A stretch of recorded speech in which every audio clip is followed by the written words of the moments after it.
Hello and welcome to the Vailrun Tapes. Every story here is true. It happened to a real person, and they wrote it down or said it out loud, so the rest of us would know. Tonight, I'll share a few of them with you. A lot of you come back here every night, and that means a lot to me. These stories stay with people. That's just what they do. Before we start, drop a comment and tell me where you're listening from tonight. I read all of them. And if you like these stories, a quick like and subscribe really help. Now get comfortable, take a slow breath, and let's begin.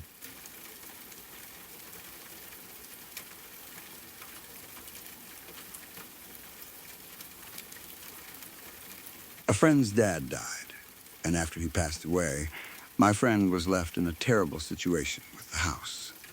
He could not afford to keep it on his own, and there were liens against the property that he did not have the money to pay off. It was one of those sad, complicated situations where a death does not just bring grief. It brings paperwork, bills, debts, repairs, decisions, and a home full of memories that suddenly becomes impossible to manage. My husband and I needed a place to live at the time, and after talking it over with our friend, we came to an agreement. We would move into the house and pay rent every month, with the money helping cover the liens and keep the place from becoming an even bigger problem for him. It seemed practical. It helped him, and it gave us somewhere to live. There was nothing strange or dramatic about the decision at first. It was simply an arrangement between friends. Our daughter was 2 years old when we moved in. We ended up living in that house for around 2 years, and for most of that time, I tried very hard to treat everything that happened as normal. I was not someone who immediately believed in ghosts. I was not looking for signs, spirits, or haunted house stories. I had spent most of my life in busy places, surrounded by people, traffic, sounds, lights, and constant movement. Moving into a quiet rural home felt different enough on its own. A house can creak, pipes can knock, trees can scrape windows. The silence can make you notice every small sound. I thought that was all it was. The house had stairs, and from early on, our daughter seemed fascinated by them. At 2 years old, she was still at that age where children babble to themselves constantly. They make little noises while they play. They talk to toys. They repeat words they hear from adults. They laugh at nothing, cry over things that make no sense to anyone else, and create whole worlds in their heads. So when she started standing near the stairs and talking, we did not think much about it. At first, it was just babbling. She would stand at the bottom of the staircase, look up, and make little sounds like she was having a conversation with someone. Sometimes she would point. Sometimes she would laugh softly. Sometimes she would just stand there quietly, staring up the stairs as if she was waiting for something. It was cute, more than anything else. We would ask her who she was talking to, and she would say something simple like, "My friend." That was it. Her friend. Imaginary friends are normal. Every parent knows that. Children make up people, animals, monsters, superheroes, and invisible companions. They talk to them. They blame them for messes. They include them in games. They may describe them in great detail, or they may only mention them occasionally. So when our daughter said she was talking to a friend, we did not see it as a warning sign or anything supernatural. We thought she had an imaginary friend. As she got older and could talk more clearly, though, the babbling started turning into one-sided conversations. We would hear her at the stairs, speaking in little sentences. She would pause as if someone had answered her. Then she would respond. Sometimes she would laugh. Sometimes she would look serious. Sometimes she would say things that sounded like she was being helped with something. "Can you help me?" "Look what I did." "Okay." "Thank you," nothing frightening on its own. Nothing a parent would necessarily panic about. It was easy to explain away. She was a little kid. She had an imagination. She was alone during the day sometimes while we did chores or dealt with life. The house was rural and quiet, and maybe she had made up a companion because children naturally fill quiet spaces with their own stories. So we let it be. At night, though, I started having a different experience. My husband worked nights, which meant I was often alone in the house with our daughter. I would go to bed after getting her settled, knowing he would not be home until later. That schedule can mess with your nerves even when nothing is wrong. You are used to another adult being nearby, and suddenly, you are the only awake person in a quiet house. Every sound becomes more noticeable when you know it is just you and a sleeping child. Almost every night, like clockwork, I would wake up just before 3 in the morning. Not because of an alarm, not because our daughter was crying, not because I heard a loud noise. I would simply wake up. And every time I woke up, I had the same horrible feeling that someone was watching me. It was not a normal feeling of waking from a bad dream. It was more physical than that. I would open my eyes and feel instantly alert. My chest would tighten. The room would feel different. The darkness in the corners seemed heavier. I would lie still and listen, trying to hear whether someone was moving through the house. Nothing ever happened in an obvious way. I did not see a figure at the foot of the bed. I did not hear a voice call my name. I did not see doors opening or objects moving. It was just that feeling. The feeling that I was not alone. The first few times, I told myself it was because we lived in the country now. I had spent most of my life in a bustling city. There were always sounds around you there. Cars, sirens, people outside, neighbors moving through apartment halls, television from another room. Even at night, you are rarely in complete silence. But in a rural area, nighttime is different. There are long stretches where you hear absolutely nothing except the house settling, the wind outside, and your own breathing. Maybe that silence made me anxious. Maybe I was adjusting. Maybe I was tired. Maybe I was waking because my husband was gone and I felt less safe alone. That all made sense. So I kept telling myself it was nothing. But the timing was strange. Every night, I would wake up just before 3 in the morning. I did not know the exact time at first. I would wake up, feel watched, then look at the clock because I could not fall right back asleep.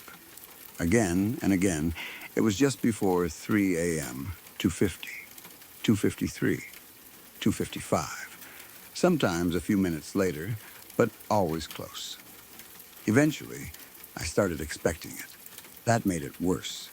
I would go to bed telling myself not to look at the clock if I woke up. I would try not to think about it. But then I would wake up anyway, feel that same unsettling presence in the room, and find myself looking toward the doorway or toward the dark hallway. Nothing would be there.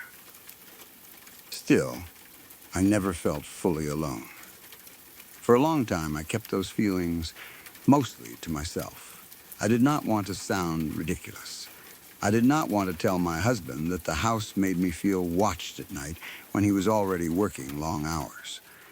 I did not want to scare my daughter or start making her imaginary friend into something frightening.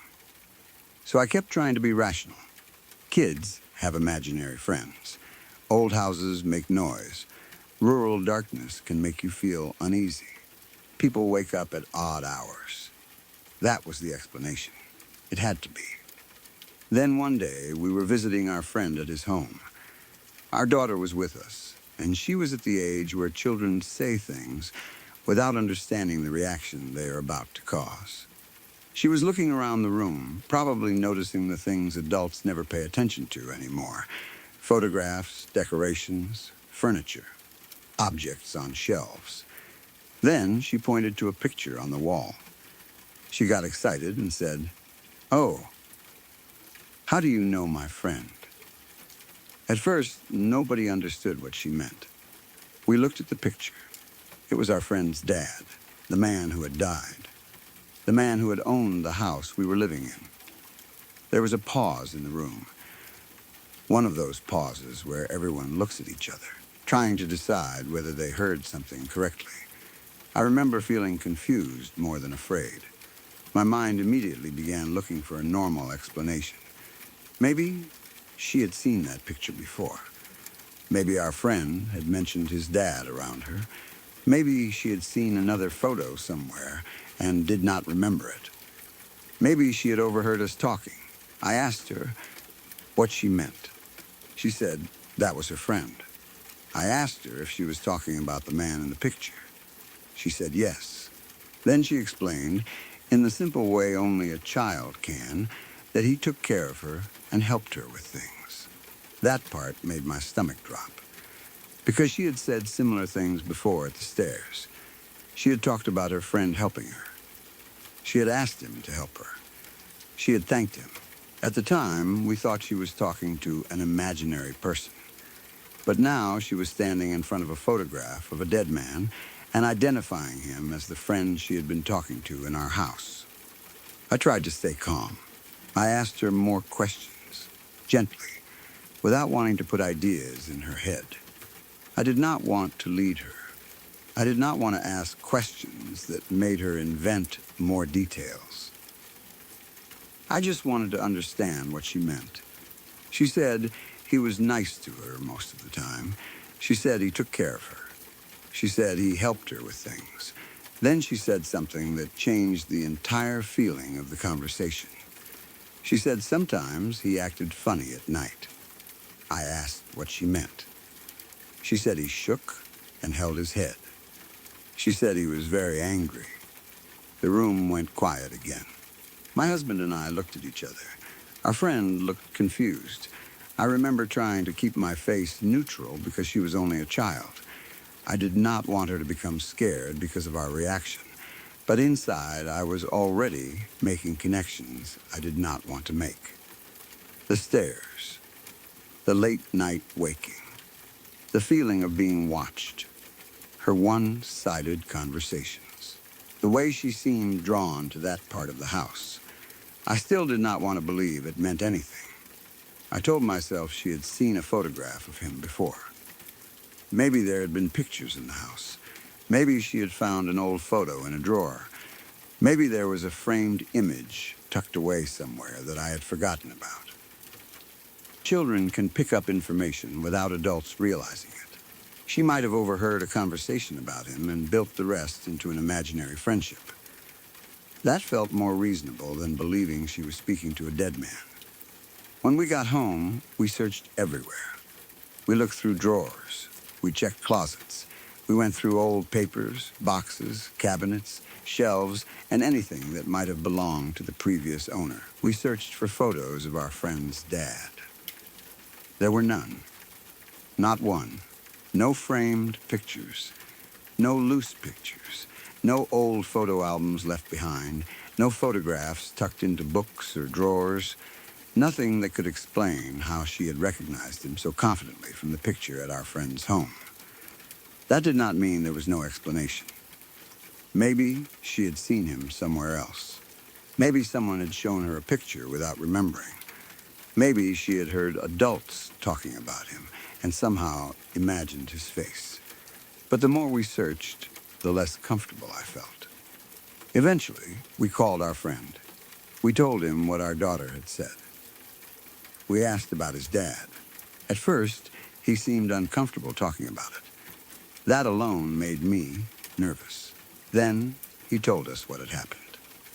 His dad had died in the house. At the top of the stairs, at 2:57 in the morning. He had been drunk. He had overdosed on drugs. And according to our friend, his father had also been abusive when he was alive. He had been an abusive drunk, a difficult man, someone who had caused pain while he was here. When I heard that, I felt like every small piece of unease I had been carrying suddenly snapped into place. I had been waking up just before 3 a.m. every night. I had been lying in that house with the feeling of being watched. Our daughter had been standing at the stairs, talking to her friend. She had described him as helpful and protective at times, but also said that at night he shook. held his head, and became angry. And he had died at the top of those stairs at 2:57 a.m. I do not know how to explain that. I still do not. I understand that there are possibilities. Children can overhear things. They can sense adult discomfort. They can invent stories and then unknowingly shape those stories around information they have picked up. Memory is complicated. Fear is complicated. A person who wakes frequently at night can begin to associate a particular time with anxiety, and that anxiety can become a pattern. I know all of that. But there had been no photos in the house. We had not told our daughter the story of his death. We had not told her who used to live there. We had not talked about the stairs in front of her as the place where something happened, and she had identified him on sight. Then described things that connected directly to how he died. After that, I could not stay there. I tried. I really did. Part of me felt guilty because the house was helping our friend. We had an agreement. We were paying rent. We were helping cover the liens. Moving would make things harder for him, and I did not want to abandon him in a difficult situation. But I had a young child, and I could not sleep anymore. Every night, I would dread going to bed. Every time I woke near 3 in the morning, I would lie perfectly still, listening to the house. I would think about the stairs. I would think about my daughter talking to someone I could not see. I would think about the fact that the man who had died there had been angry and abusive when he was alive. Maybe he was not dangerous anymore. Maybe there was nothing there at all. Maybe our daughter's friend was still only imaginary, and the timing was a terrible coincidence. But I could not make myself feel safe in that house again. I begged my then husband to help our friend find new tenants. I did not ask him casually. I begged. I told him I could not keep living there. I told him I could not keep waking up every night feeling watched. I told him I was scared of what our daughter might be seeing or imagining. I did not want to wait around and find out whether anything else would happen. By that point, every doubt I had about ghosts had evaporated. Not because I suddenly knew for sure that the dead stay in houses. Not because I had a clear answer for what happened. But because I had lived through something that did not fit the explanations I had always relied on. I had watched my daughter talk to an unseen friend at the stairs. I had woken every night close to the exact time a man had died there. I had heard her describe a dead man she should not have known, including the way he behaved at night. And I had searched the house for proof that she had seen a photograph or learned about him somehow. There was nothing. The house did not feel like a horror movie. There were no doors slamming or objects flying through rooms. There were no loud voices. There was no dramatic apparition standing at the foot of the bed. It was quieter than that. That is what made it worse. It was a little girl standing at the stairs, talking politely to her friend. It was a mother waking in the dark with the feeling that someone was nearby. It was a photograph on a wall in another house. It was a child pointing at a dead man and saying, "How do you know my friend?" And it was the moment I learned he had died at the top of the stairs at 2:57 a.m. I do not know what was in that house. I do not know whether our daughter was truly talking to him, whether she had somehow picked up information we did not realize she knew, or whether grief and fear created a story around ordinary childhood behavior. But I know I could not stay. And after that, I never again felt comfortable telling myself that every ghost story has an easy explanation.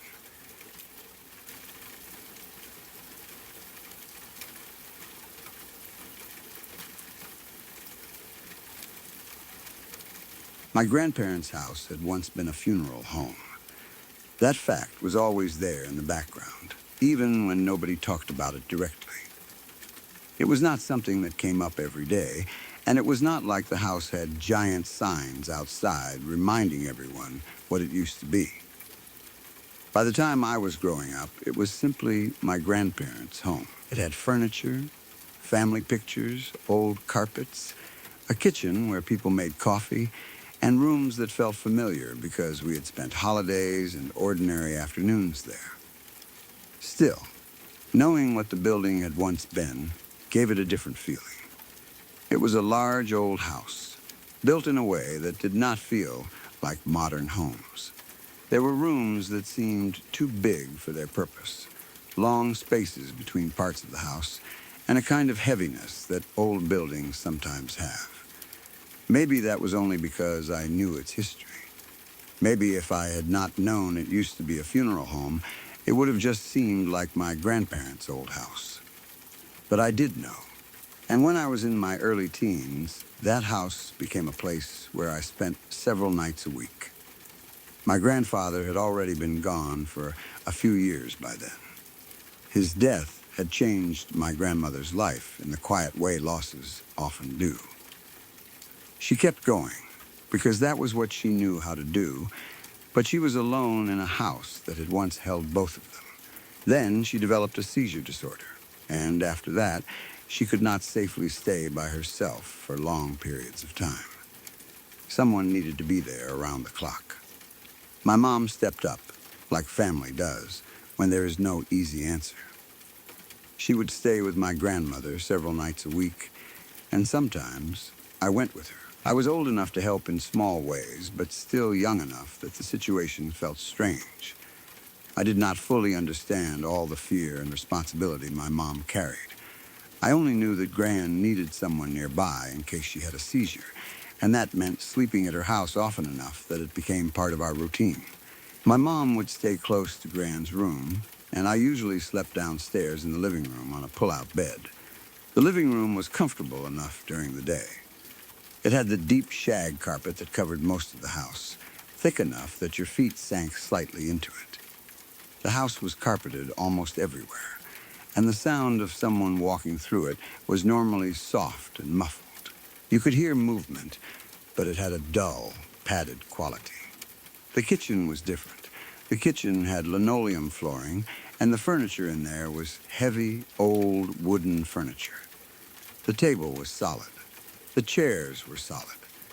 Nothing in that room was light enough to move by accident. If a chair scraped the floor, you heard it. If the table shifted, you knew it. It made a particular sound against the linoleum, a slow dragging scrape that stood out because the rest of the house was so quiet and carpeted. That detail mattered later. One night, in the middle of the night, Gran had a seizure. I do not remember what first woke everyone up. Maybe Mom heard her. Maybe Gran called out. Maybe there was some sound from her room that made my mom rush upstairs. I only remember the house changing from sleepy and quiet to suddenly active. Lights came on. Voices became urgent. The kind of controlled panic that happens when adults are trying not to scare a child, but are clearly scared themselves. An ambulance was called. I remember the flashing lights outside more than anything else. The red and white light reflecting against the windows and walls, breaking the darkness of the old house into quick bursts. I remember hearing people moving around, doors opening, low voices, the sound of equipment, and then the strange emptiness that came after they left. My mom went with Gran to the hospital. There was nobody else there with me. That was not necessarily unusual in the sense that I had been in the house before without everyone in the same room.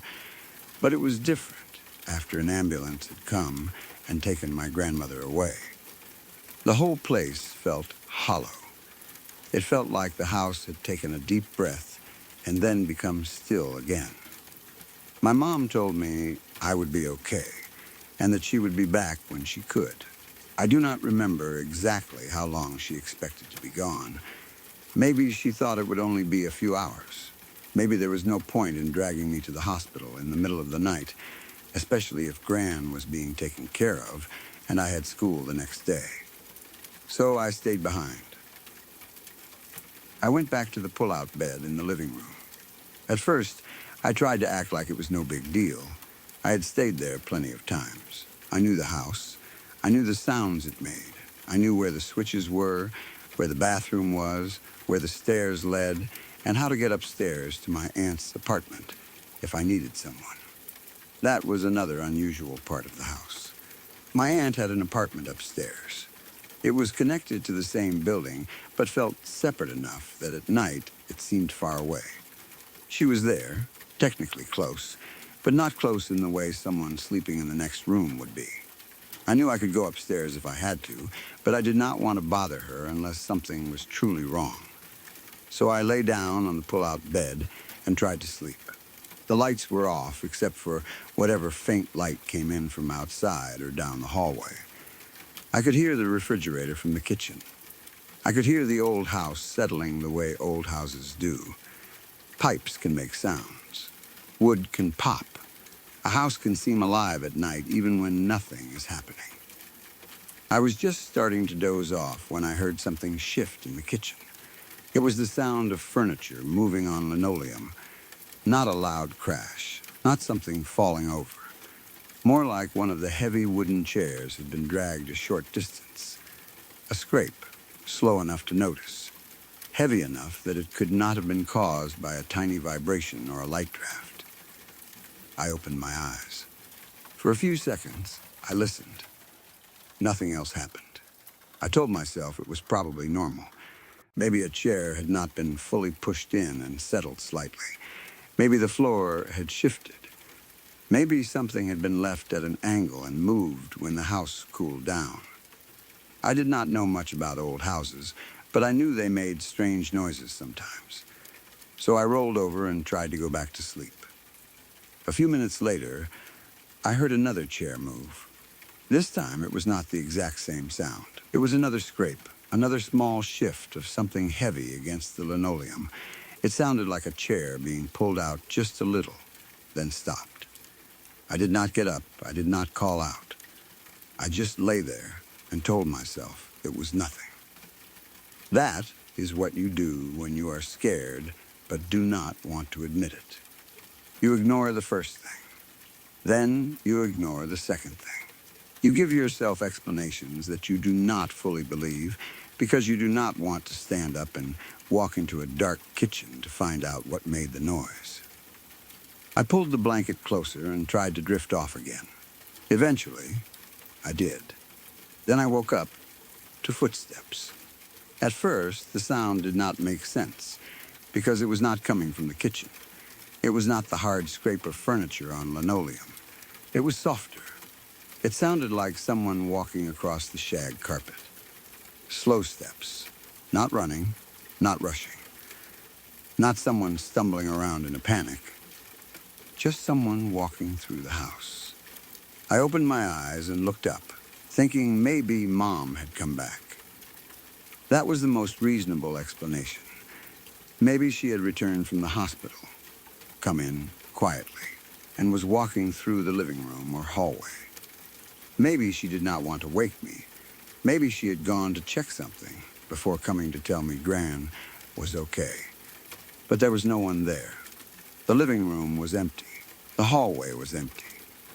There was no one standing near the kitchen doorway. No one coming down the hall. No one crossing the carpet. The second I looked up, the footsteps stopped. That should have made me feel better, but it did not. It made me feel like whatever had been moving knew I had noticed it. I lay still for a while, staring into the dark. I was not screaming or crying yet. I was trying to be logical. Maybe I had heard a car outside and it sounded different through the walls. Maybe the carpet had shifted under the furniture somehow. Maybe I was half asleep and heard something that did not happen. But the house was too quiet, and I was too awake now. I remember trying to pretend I was asleep after that. I closed my eyes, but did not actually sleep. I kept my breathing slow, trying not to move too much. It sounds silly, but I remember feeling as though if I acted asleep, whatever it was might ignore me. A few minutes passed. Then I heard the footsteps again. They started softly from somewhere in the house, and moved across the carpet. This time, I did not immediately open my eyes. I listened first. The steps did not sound like my mom. They did not sound rushed or tired or careful. They sounded slow and shuffling, like someone walking with their feet dragging slightly through thick carpet. I opened my eyes and looked toward the sound. Again, there was nothing there. But this time, the shuffling did not stop when I looked up. That was when I really started to panic. The sound continued even though the room was empty. It was not in the kitchen anymore. It was not at the far end of the hallway. It sounded close enough that I could picture someone walking around the edge of the living room, just out of sight. I could hear the soft movement across the carpet, slow and steady. I was lying there frozen, trying to decide whether I should run upstairs to my aunt's apartment. I did not want to call out because I was afraid of hearing an answer. But after a few more seconds of listening to the footsteps move through an empty room, I worked up enough courage to say, "Hello?" I did not yell it. I just said it quietly. "Hello?" The footsteps stopped. For 1 second, everything was completely silent. Then, directly behind my head, clear as anything I have ever heard, a child's voice said, "Mommy?" Not from the hallway, not from the kitchen, not from the stairs, right behind my head. Close enough that it sounded like someone had leaned down over the pull-out bed and whispered it near my ear. I did not stay to look. I do not remember standing up. I do not remember getting my blanket or my shoes. I do not remember even thinking about what I was doing. I flew up the stairs. I ran as fast as I could to my aunt's apartment. I do not know whether I knocked, burst in, or called for her. I only remember ending up in her living room and staying there for the rest of the night. I basically cowered in the corner until daylight. That sounds dramatic. But I was a teenager alone in a former funeral home after an ambulance had taken my grandmother to the hospital, and I had just heard an unseen child speak directly behind me. I was done. I did not care if I looked stupid. I did not care if I was overreacting. I was not going back downstairs. My aunt probably asked what happened. I must have told her something, or maybe I was too shaken up to explain it properly that night. But I remember waiting until a couple of days later to really bring it up. I had gone over the story in my head enough that I thought I could say it without sounding crazy. I started telling my aunts what happened. I barely got into it. The moment I mentioned hearing footsteps in a child's voice, one of my aunts stopped me. She did not laugh. She did not tell me I had been dreaming. She did not say old houses make strange noises. She looked at me seriously and said, "We don't talk about that." Never. Her voice was stern in a way that startled me. Not sad, not gentle, not dismissive. Firm, like she had heard something similar before, like there were things connected to that house that had been decided long ago were not to be discussed. We don't talk about that. Never. That reaction was almost as frightening as the voice behind my head. If she had said I imagined it, I could have accepted that. If she had said I was tired, scared, or half asleep, I might have felt embarrassed, but relieved. If she had laughed, I could have told myself it was nothing. But she did not. She shut the conversation down immediately. After that, I never asked again. I did not ask my aunt what she meant. I did not ask my mom if she had ever heard anything. I did not ask my grandmother, even though it was her house, and she had lived there longer than anyone. I did not ask if the former funeral home had a history. I did not ask whether anyone had died in the room where I slept. I did not ask whether there had been a child connected to the building. I never asked, because I did not want the answer. Sometimes not knowing feels safer. I slept there a few more times in the following months because Gran still needed help, and the family routine continued. I did not have a choice every time, and I tried to act normal. But I was always more alert after that night. I listened more closely. I noticed every creak. I paid attention to the kitchen. I paid attention to the stairs.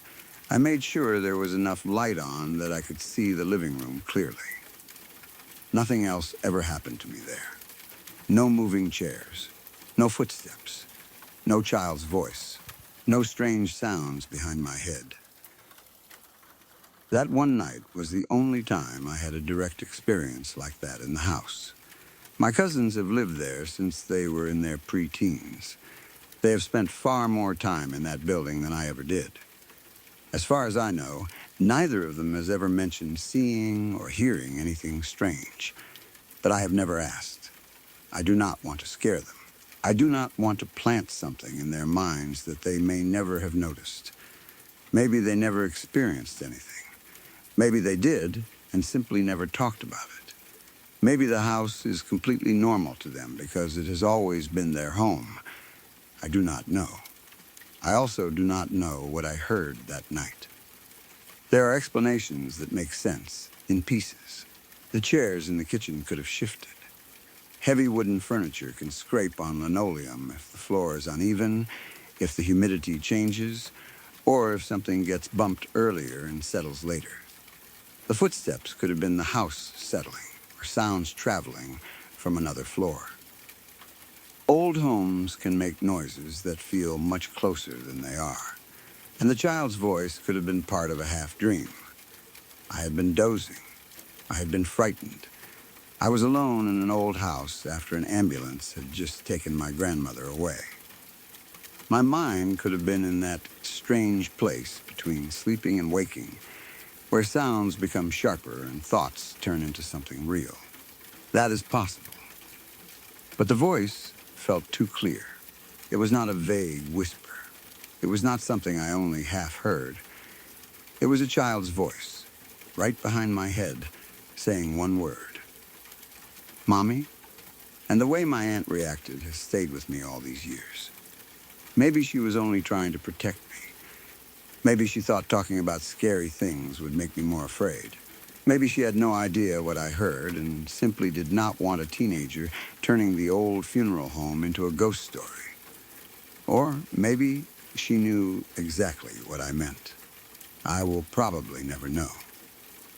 That house remains a strange memory for me. I can still picture the pull-out bed in the living room. I can still picture the dark doorway toward the kitchen. I can still hear the scrape of old wooden furniture against linoleum. I can still remember the soft shuffling sound across the deep shag carpeting. And I can still remember the fear of hearing a child's voice directly behind my head in an empty room. The house may have once been a funeral home, but I never wanted to make that into proof that it was haunted. I do not know what was there, if anything. I only know that one night, alone in my grandmother's old house, I heard something I could not explain. And when I tried to talk about it, someone who had lived with that house far longer than I had told me, very clearly, that we did not talk about that. Never.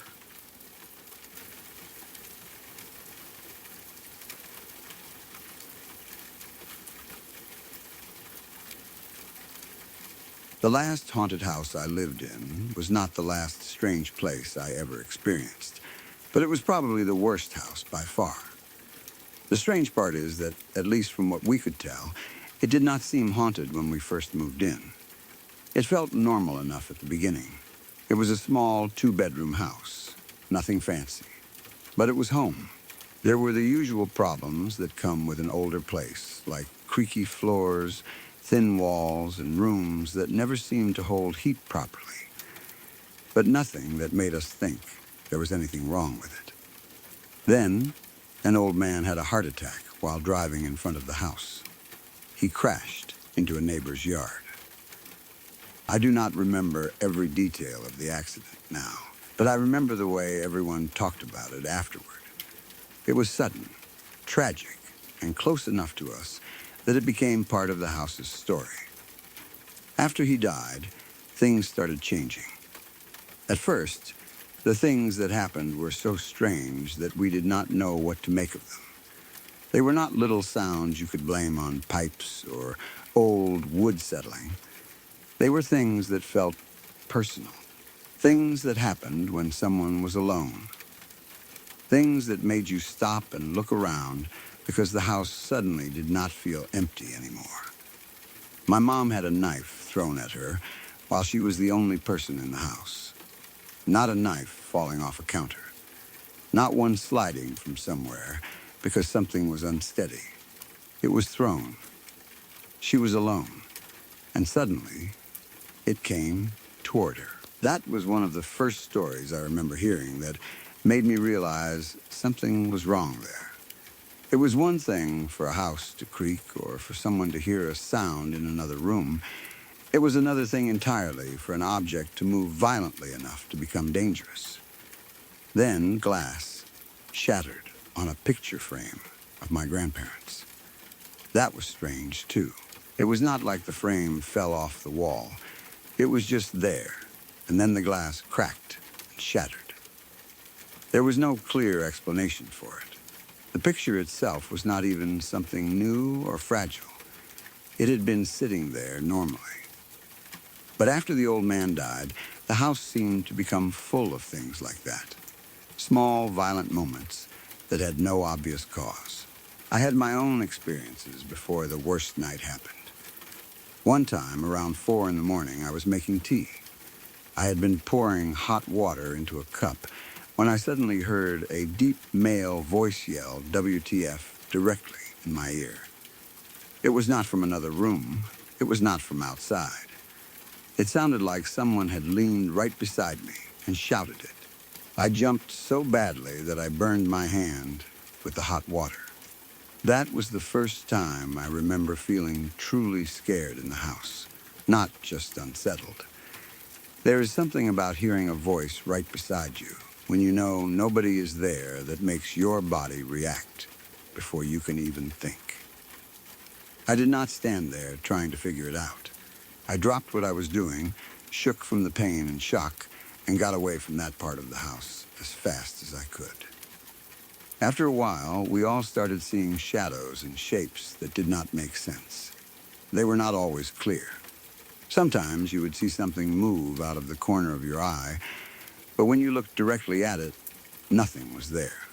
Sometimes there would be a shape in a doorway or a darker patch in a room that looked almost human until it was gone.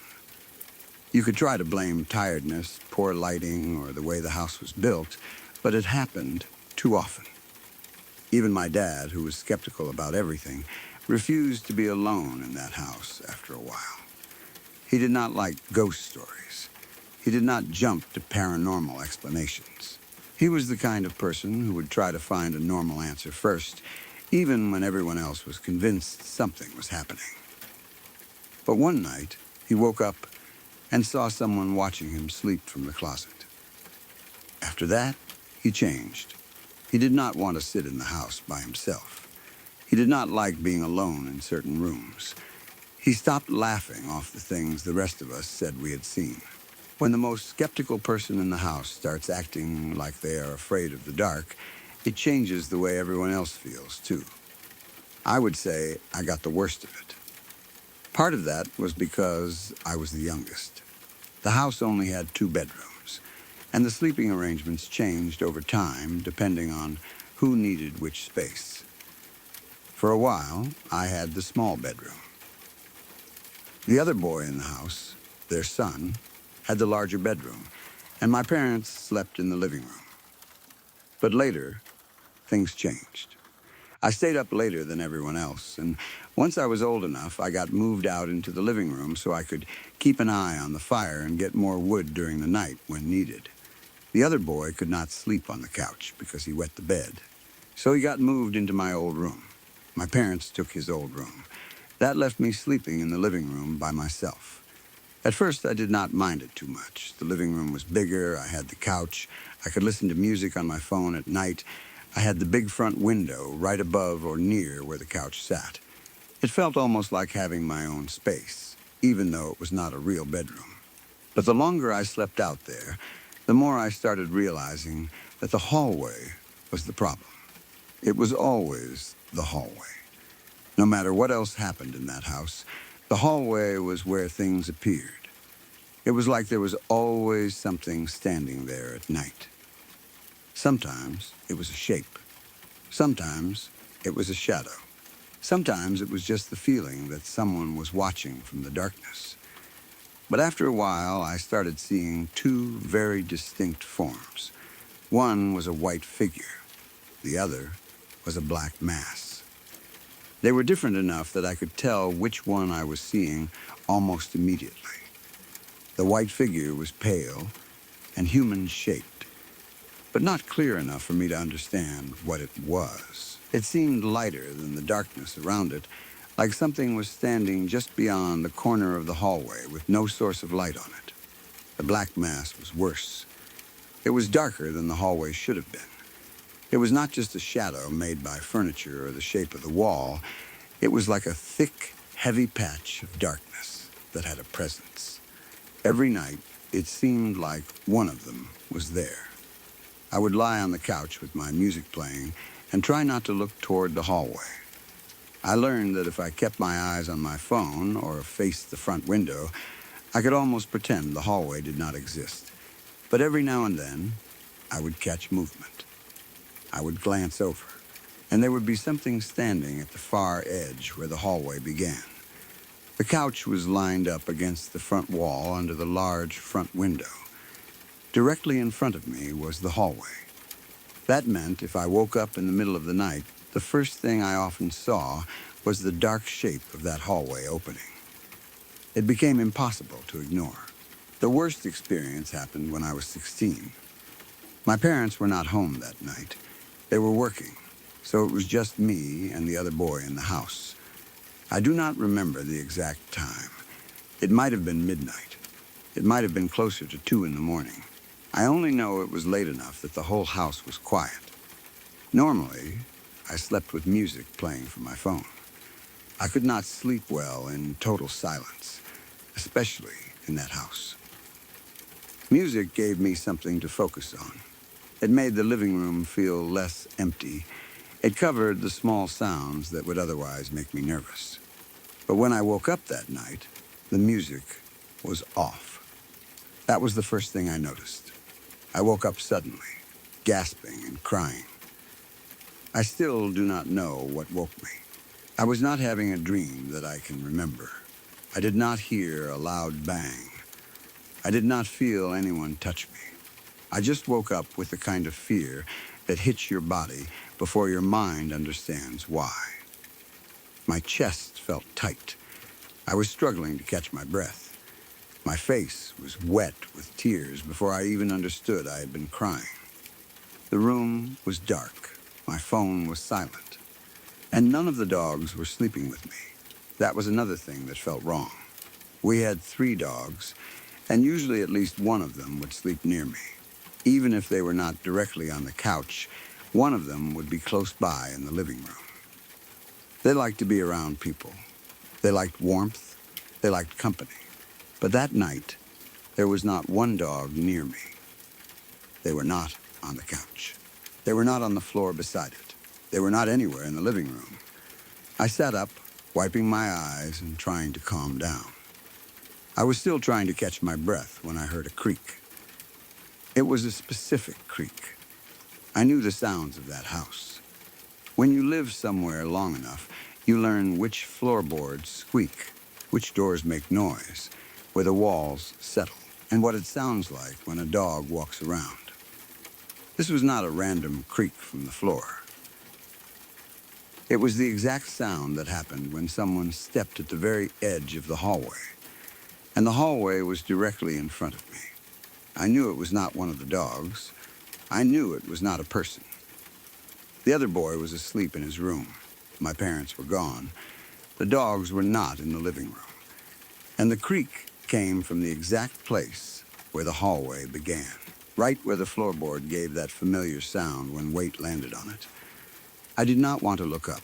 Everything in me said not to. But I did anyway. The black mass was there.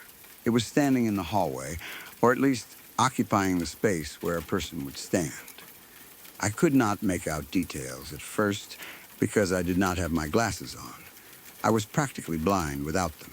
Usually, when I saw something in the hallway, I would not put my glasses on. I would try to ignore it. I would tell myself that once I saw clearly, it would turn into nothing. But that night, I was tired of not knowing.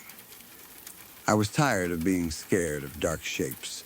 I was tired of pretending the hallway was empty when I knew it was not. So I shoved my glasses on. The second I could see better, I looked at the black mass. It had a head shape. That was what made my body go cold. It was not just darkness. It had the outline of a head and shoulders. It was shaped like something standing there, facing me. And as I watched it, the head tilted slowly to its right, my left. It was not a sudden movement. It was slow, almost curious, like it was studying me. I turned away from it for 1 second and looked toward the front window. That was when I saw the man outside. He was staring directly in at me through the glass. He had a demented grin on his face. He was level with where my head was, which meant he had to be crouching down outside the window. The couch was under the large front window, and I was sitting on it. For his face to be at the same height as mine, he had to be bent low, pressed close enough to the glass that I could see him clearly. His hands were on either side of his head. He was just staring at me. Smiling, I screamed. Not a small, scared noise. I screamed as hard as I could.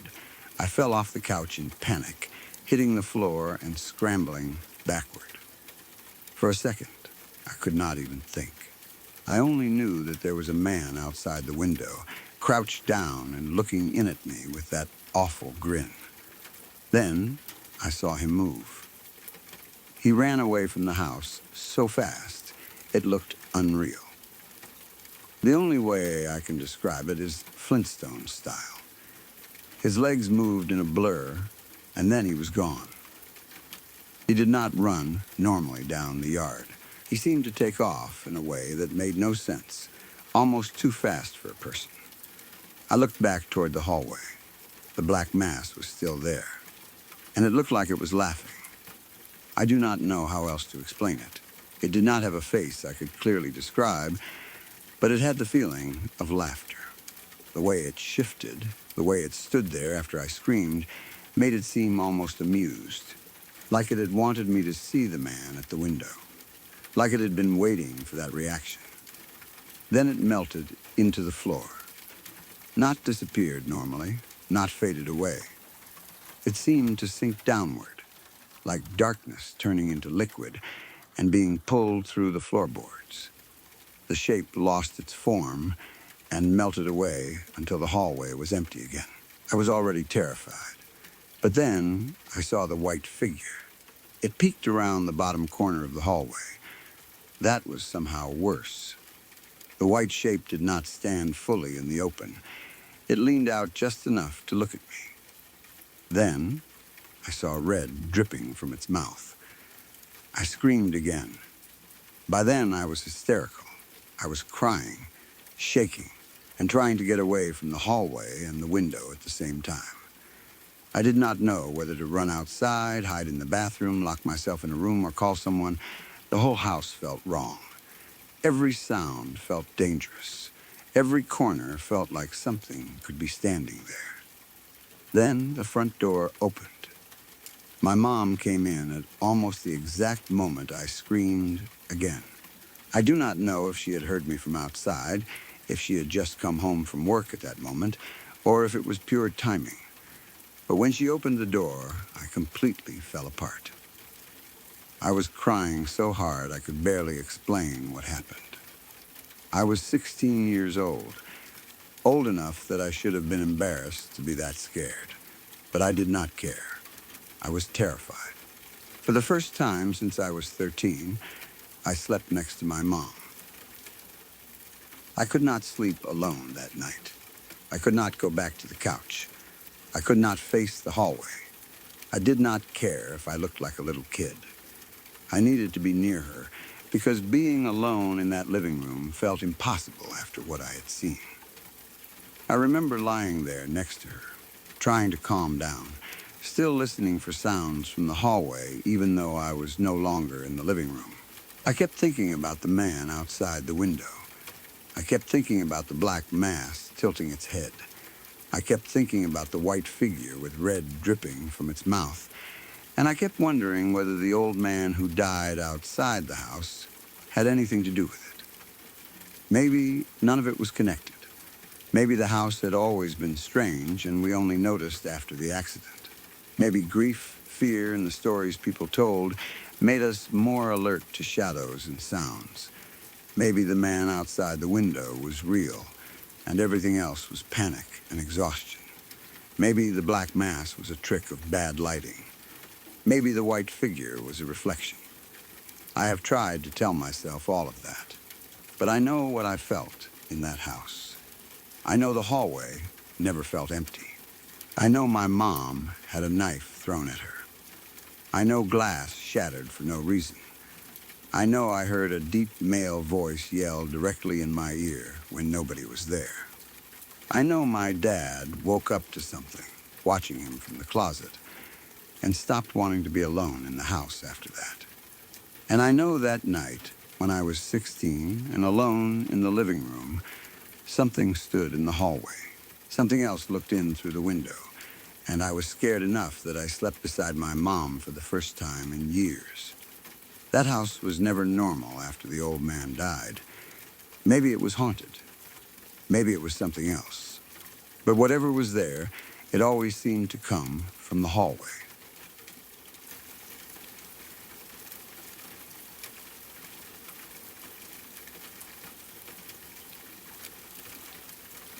One that has always stayed with me from my younger years is something I still think about every now and then.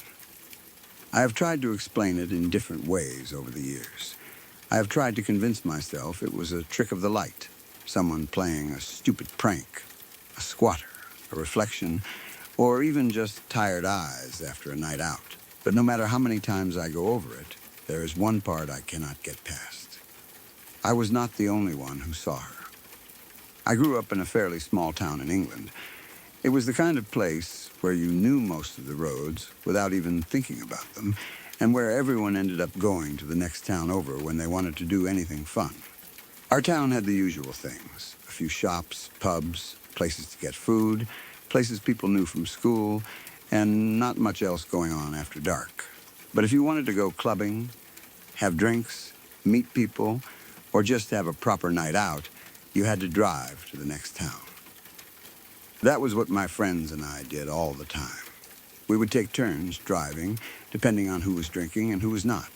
Sometimes one of us would volunteer to stay sober, sometimes someone had work the next morning, and sometimes we just took turns, because nobody wanted to be the one always stuck paying for taxis.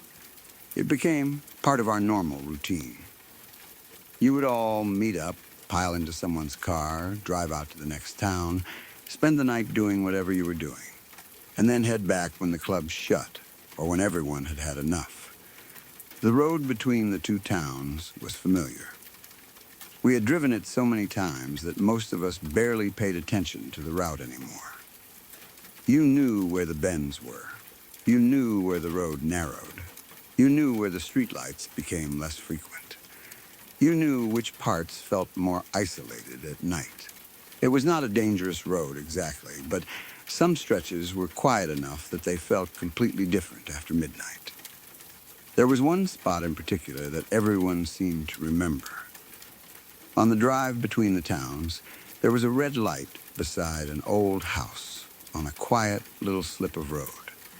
It was one of those places that seemed ordinary in the daytime, but felt wrong at night. The house was close enough to the traffic lights that if you stopped at red, your car window would line up almost perfectly with one of its windows. You could glance to the side and see right into the front room, or at least see the glass and whatever darkness was behind it. The road was usually quiet there, especially in the middle of the night. There were no crowds, no bright shops, no people walking about, It was just the traffic light, the old house, and the road stretching away in both directions.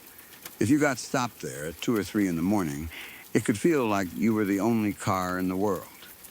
A couple of my friends had told me stories about that house before I ever saw anything myself. They said the house was empty, derelict, maybe. Nobody seemed to live there, and it looked abandoned from the outside. The place had that old, neglected look to it. Dark windows, no obvious lights, no signs that anyone was taking care of it. It was the kind of house you would drive past in daylight and barely notice. But at night, when the lights caught the windows at the right angle, it became one of those places people talked about. My friends said that whenever they had stopped at the red light there alone, they had looked toward the window beside the road and seen a woman standing there. Not always clearly, not in the kind of way where you could describe every detail of her face, but clearly enough to know there was a woman-shaped figure at the window. According to them, she would just stand there and stare. She would not wave. She would not move around the room. She would not walk away when the car came to a stop. She would simply stand near the glass and look directly at whoever was waiting at the light. Then, after a few seconds of staring, she would begin slamming her head violently against the window. That was the story. And honestly, I did not believe it. I did not think my friends were necessarily lying. I just thought they had scared themselves. Maybe they saw a reflection. Maybe someone had been standing in the house. Maybe they were tired, alone, and looking at a dark window after a late night. Your mind can turn vague shapes into faces when you are already expecting something creepy. That is just how people are. Someone tells you a place is haunted, and suddenly every shadow looks like proof. So whenever they brought it up, I laughed it off.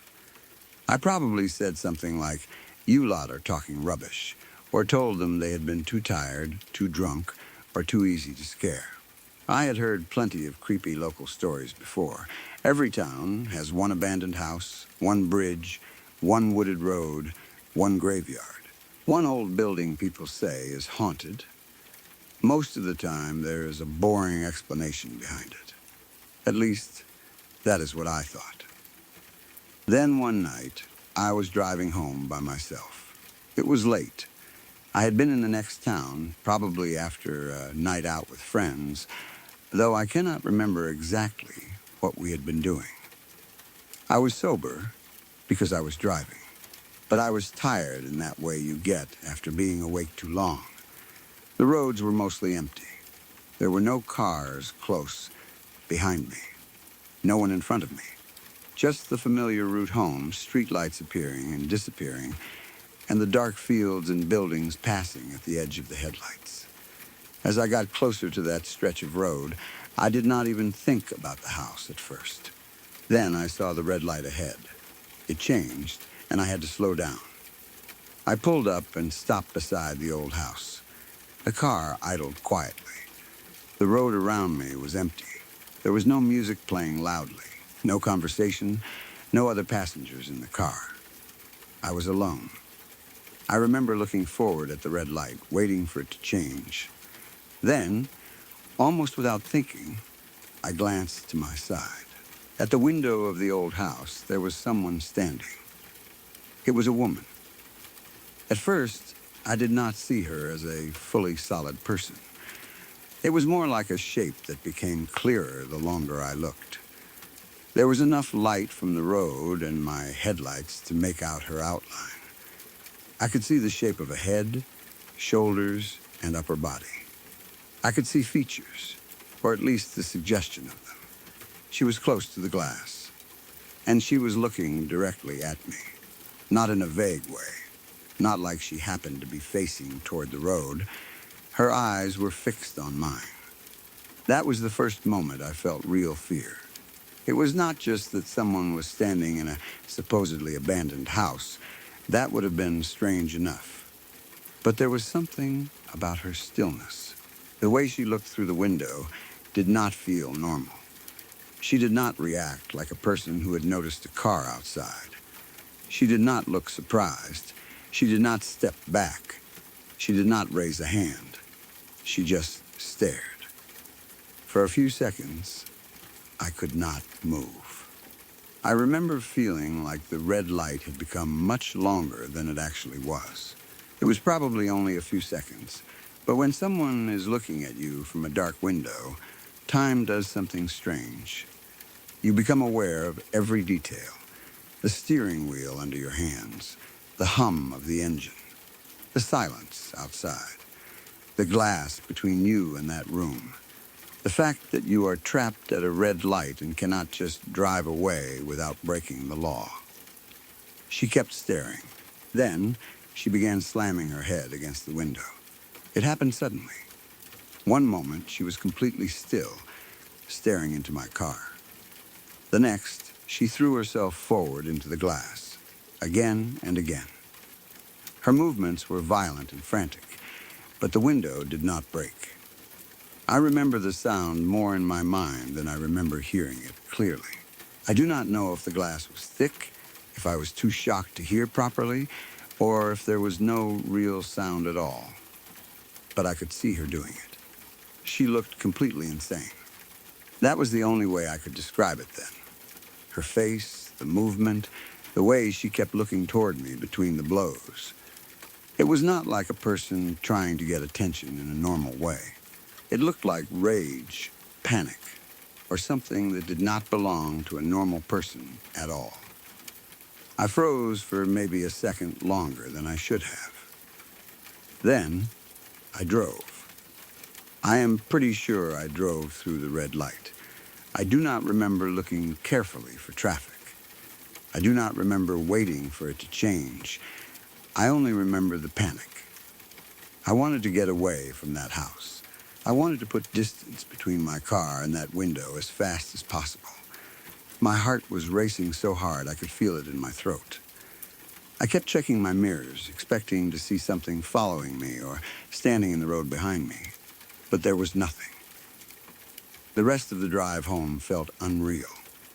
Every dark shape along the road looked wrong. Every window in every house made me nervous. I kept telling myself that there had to be an explanation. Maybe someone lived there. Maybe it was a prank.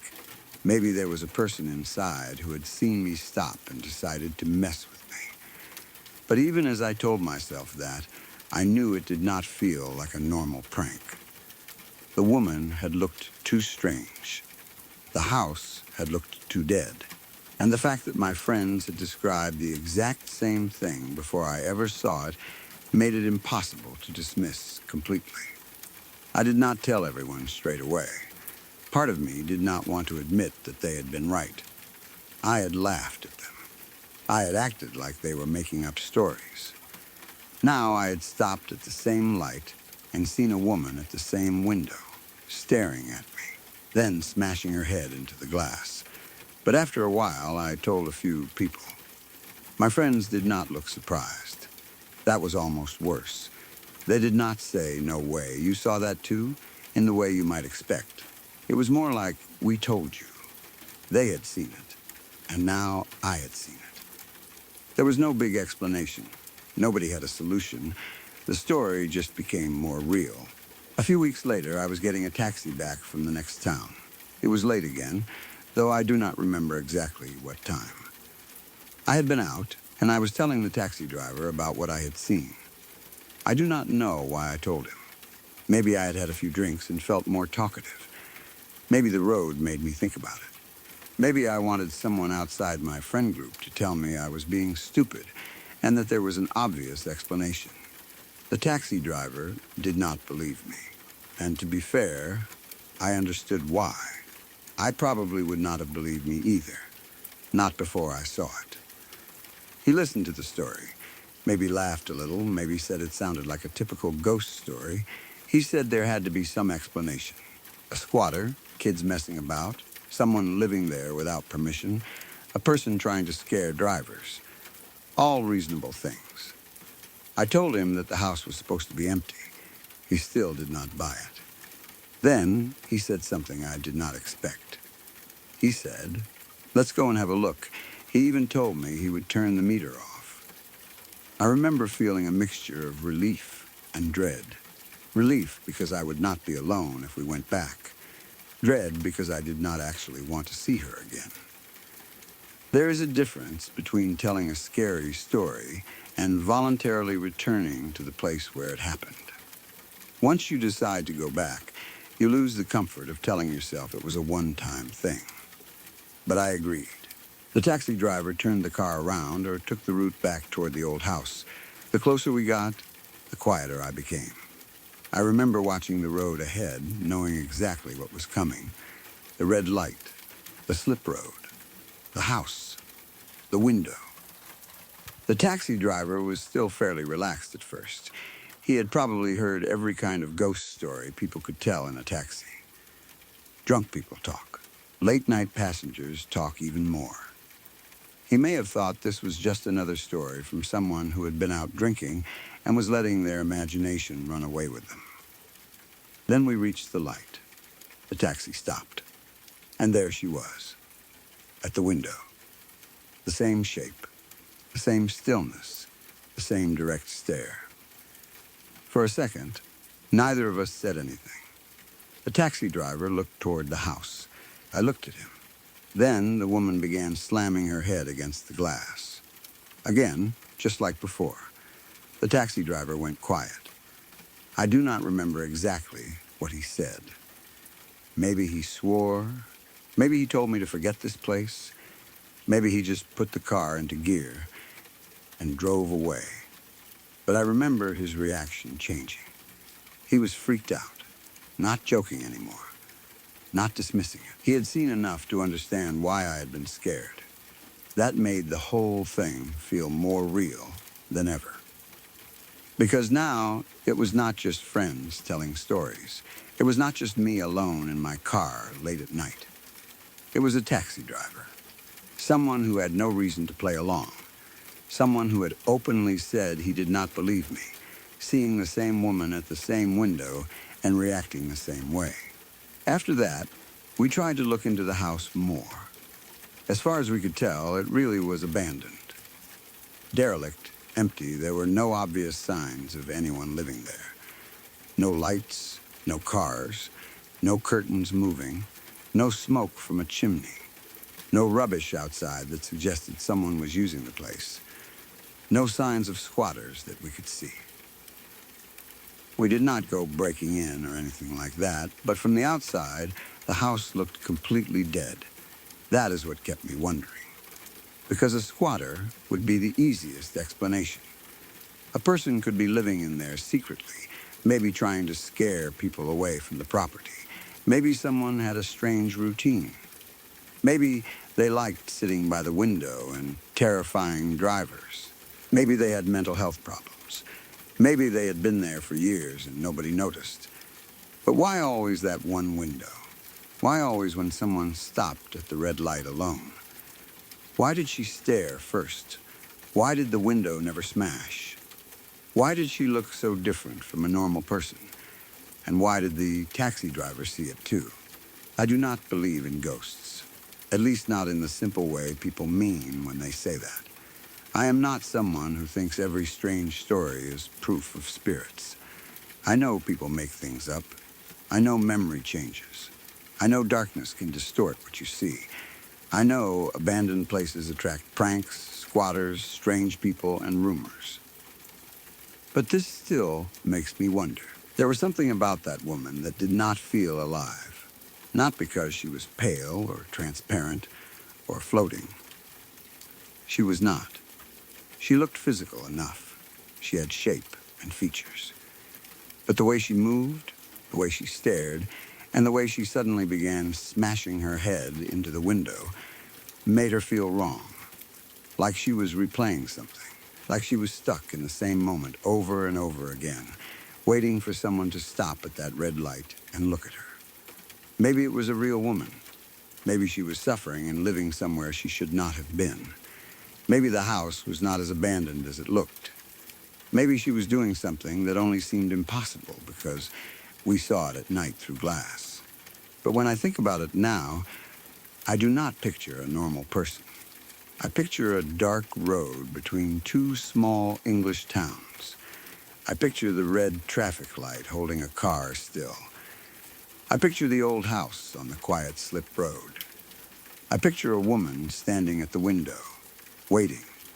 Then I picture her eyes finding mine. And then the sudden violence of her head hitting the glass while I sat frozen in the driver's seat. I still do not know what she was. I only know that I saw her. And someone else saw her too.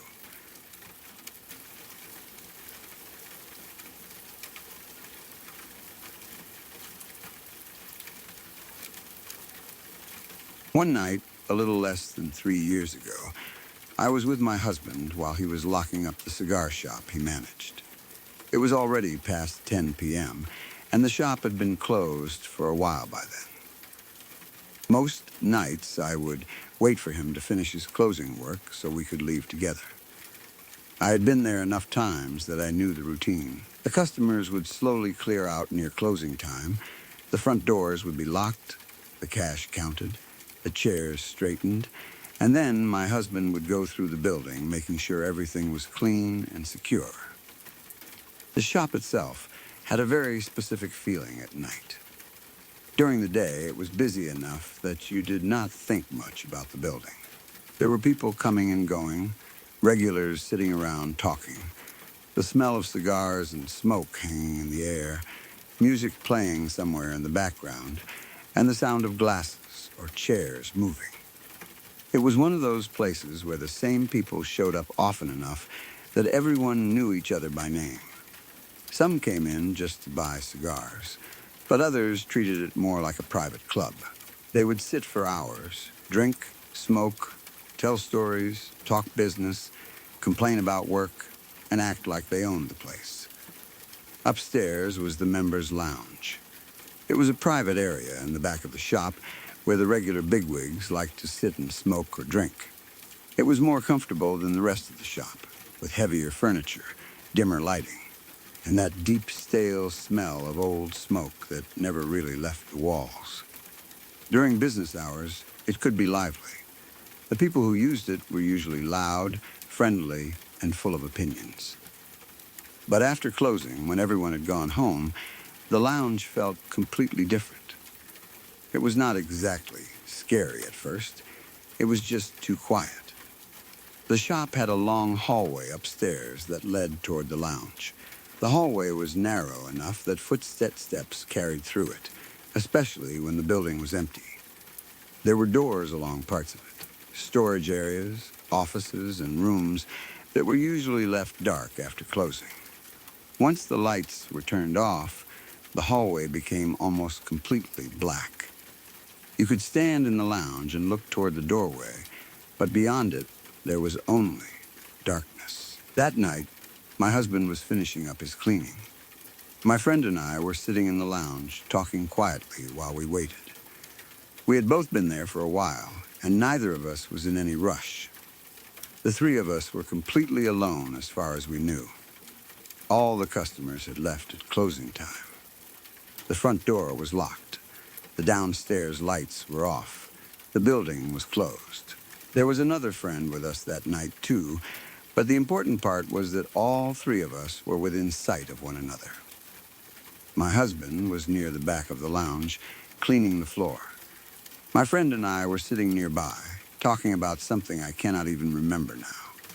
It must have been something ordinary, because we were relaxed. We were not telling ghost stories or talking about anything creepy. It was just the normal end of a long night. The lights were off everywhere except the room we were in. That was normal for closing. My husband had already shut down most of the building, so the lounge was the only place with enough light to see clearly. The hallway outside the lounge was dark. The stairs were dark. The front of the shop was dark. The only light came from the warm, dim lamps inside the lounge, and it stopped right at the open doorway. At some point, the conversation between my friend and me slowed down. My husband was moving the mop across the floor in long, quiet strokes. The shop was so still that we could hear the mop dragging lightly over the surface. We could hear the bucket wheels shift when he pulled it closer. We could hear the building settling in the cold night air. Then we heard footsteps. At first, I did not fully understand what I was hearing. The sound came from the dark hallway outside the lounge. It was heavy and slow, not the quick light sound of someone moving around in sneakers. It sounded like someone in work boots, or someone with a solid, heavy step, walking down the hall toward us. One step, then another, then another. All three of us stopped what we were doing. My friend stopped talking in the middle of a sentence. My husband paused with the mop in his hands. I remember looking toward the doorway before I even realized I was doing it. The footsteps were clear. They were not coming from downstairs. They were not coming from outside. They were not the sound of a car door closing or someone passing the building. They were inside the shop, in the hallway, and they were moving in our direction. For a second, I thought maybe a customer had somehow stayed behind. Maybe someone had been in one of the rooms upstairs and we had not noticed. The members' lounge had regulars who could be there for hours, and sometimes people stayed later than they should have. Maybe someone had been sitting in another area, sleeping in a chair or talking on the phone. But that did not make much sense. My husband had already checked the building. The front door was locked. Everyone had left. The footsteps continued. Heavy, slow, steady, they came closer and closer down the hallway. We could hear the exact rhythm of them now. Whoever was walking was not running. They were not sneaking. They were walking calmly, like they knew where they were going. That was what made it worse. It sounded intentional. I looked at my husband. He was staring toward the doorway. He had a strange expression on his face. Not panic exactly, but something close to it. My friend looked at me, and I could tell from her face that she had heard the same thing I had. No one said a word. The footsteps got closer. The hallway was dark, but we expected someone to appear at any second. Even if the person was standing in the shadows, they would have to enter the doorway eventually. They would have to step into the light. One more step, then another. Then the footsteps stopped. They stopped right at the doorway of the lounge. We all froze. The doorway was open. There was no door to close between us and the hallway. The warm light from the lounge reached just far enough to show the edge of the floor outside, but beyond that was pure darkness. I stared at the empty space, waiting for someone to step forward. No one did. There was no face, no body, no shadow, no voice asking if we were still open. Nothing. The silence that came after the footsteps was worse than the footsteps themselves. I remember the feeling of my body tightening up. It was like I had stopped breathing without meaning to. My friend sat completely still beside me. My husband was still holding the mop, staring at the doorway as if he expected something to come through at any moment. The strange part was that we had all heard it clearly. There was no chance that only one person had imagined it. 3 people heard those steps coming down that hallway. They were heavy enough that they seemed to shake the quiet of the building. The person, or whatever it was, had walked directly toward us and stopped at the entrance. But the doorway was empty. My husband dropped the mop. It hit the floor with a loud crack that made all of us jump. Then he moved quickly toward the door. I remember wanting to tell him not to go, but I did not say anything. He was the manager, and he was used to checking the building. Maybe he thought there was a real person there. Maybe he thought someone had gotten locked inside. Maybe he simply needed to know what had made that sound. He stepped out of the lounge and into the hallway. My friend and I stayed where we were, watching him. The light from the lounge hit his back and shoulders, but after a few steps, he was almost swallowed by the darkness. He reached toward the wall and turned on a light in the hallway. The sudden brightness made both of us blink. The hallway was empty. There was no one standing there. No one at the far end. No one near the stairs. No one coming out of one of the rooms. My husband walked down the hall, checking every place where someone could have been hiding. He looked into the nearby rooms. He checked the bathroom. He looked around the stairwell. He went farther than I expected him to go, moving through the dark parts of the shop as if he was determined to prove it was nothing. But when he came back, his face had changed. There was no one there. He told us that the hallway was empty. Not just empty at that moment. Empty in the way that made no sense after hearing someone walk through it. There was nowhere someone could have gone without being seen or heard. The stairs were near the hallway, and he would have heard someone going down them. The rooms were empty. The back areas were empty. The shop was locked. My friend and I both asked him if he was sure. He said yes. Then, without any discussion, he started cleaning faster. The slow, careful closing routine was over. He did not finish the way he normally did. He moved quickly, picked up the mop, dumped out the bucket, checked what he needed to check, and started gathering his things. My friend and I did not complain or tease him about it. We were ready to leave, too. The energy in the room had changed completely. Before the footsteps, we had been relaxed. Afterward, every small noise seemed threatening. The refrigerator downstairs turning on sounded too loud. A pipe shifting somewhere in the wall made us look toward the hallway. The building settling made all of us go quiet again. None of us wanted to be upstairs anymore. My husband finished whatever had to be done, locked the necessary doors, and we headed out together. We stayed close as we walked through the shop. The lights were still off in most places, and the shadows felt deeper than usual. We passed the front displays, the empty chairs, the glass cases, and the dark windows. The whole shop smelled like smoke and old wood, but that night it felt heavier than normal. When we finally got outside, I felt relieved immediately. The parking lot was empty. The street outside was quiet. There was nothing unusual there. No person standing nearby. No sign that anyone had been trying to get into the shop.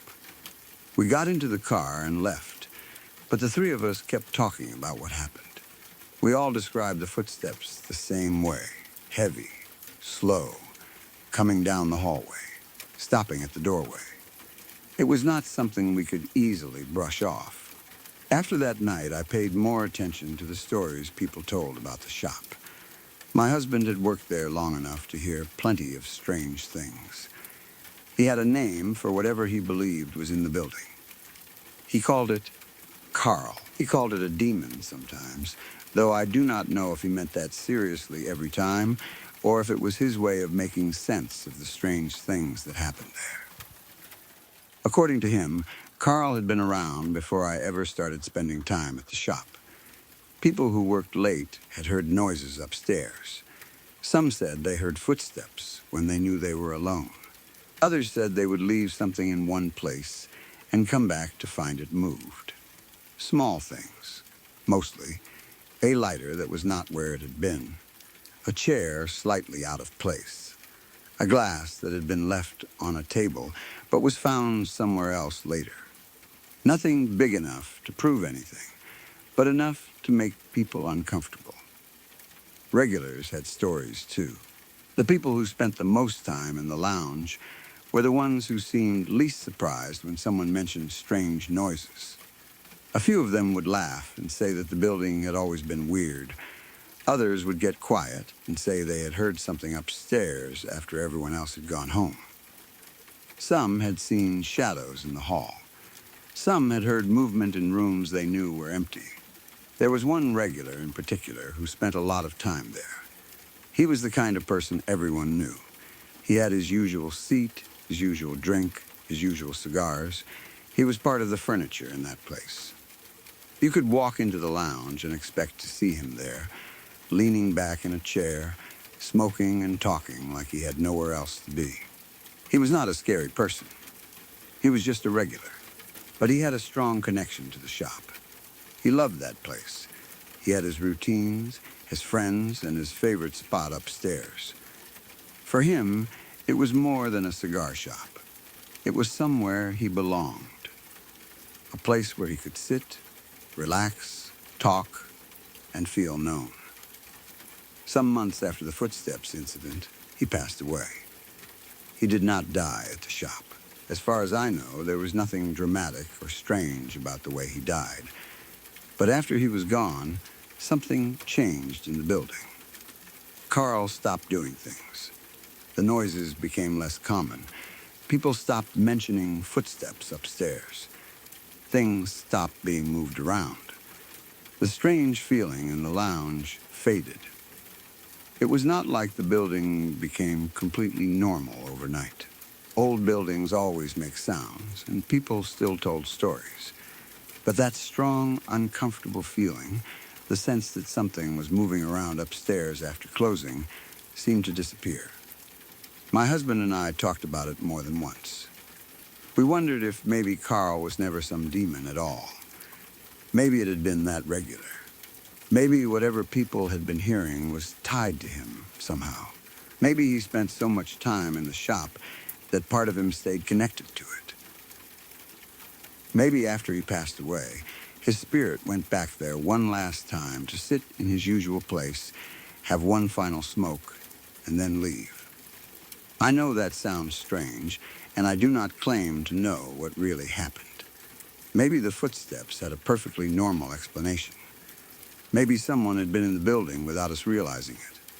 Maybe the sound carried in a weird way through the walls. Maybe the shop had pipes, floorboards, or an old heating system that made sounds that resembled footsteps. But 3 people heard those steps. All 3 of us heard them approach. All 3 of us heard them stop at the doorway. And when my husband checked, there was nobody there. That was the part I could never forget. Not the darkness. Not the shop. Not even the stories about Carl. It was the sound of those heavy footsteps coming down that empty hallway, getting closer and closer, until they stopped right outside the lounge where we were sitting. Then nothing. Just silence. And an empty doorway.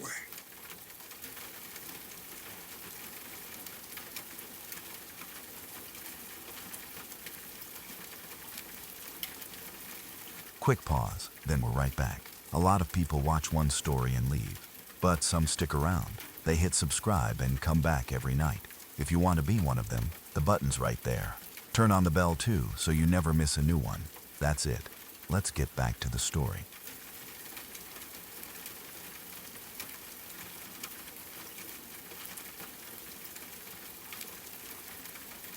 I was around 4 or 5 years old when this happened, so most of my memories from that age are blurry and incomplete.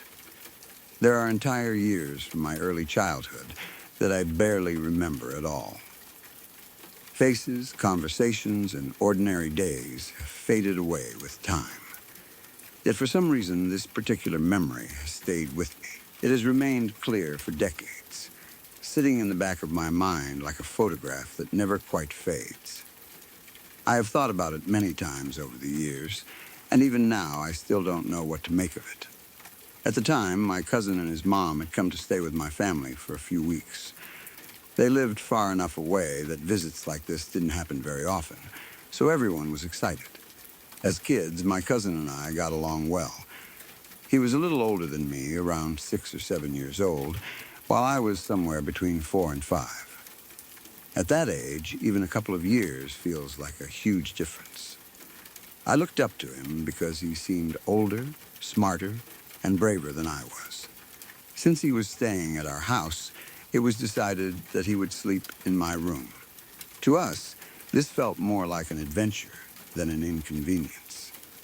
We spent our days playing together, watching cartoons, running around the house, and doing all the things young kids do when they're excited to have company their own age. My bedroom wasn't very large, but to me it felt like my own little world. It was filled with toys, books, and stuffed animals that had collected over the years. Some sat on shelves, some were piled into a corner, and others were scattered around, depending on what I had been playing with that day. Looking back, there was nothing unusual about any of them. They were normal, stuffed animals, the kind almost every kid owns. One of them was larger than the others. It stood about 15 or 16 inches tall and sat near the side of the room where it could easily be seen from my bed. During the daytime, it looked harmless. It was one of those toys that had a permanent smile stitched into its face. It wasn't creepy, strange, or damaged in any way. If someone had looked at it during the day, they would have seen nothing more than a regular stuffed animal. One night during my cousin's stay, we went to bed as usual. I don't remember anything special about that evening. There were no scary movies, no ghost stories, and no conversations that might have put strange ideas into our heads. It was just another normal night. Eventually, we both fell asleep. Sometime during the middle of the night, I woke up. I don't know what caused it. Maybe I heard a noise. Maybe I shifted position in my sleep. Maybe it happened for no reason at all. Whatever the cause, I suddenly found myself awake in the darkness. For a few moments, I simply lay there. The room was quiet.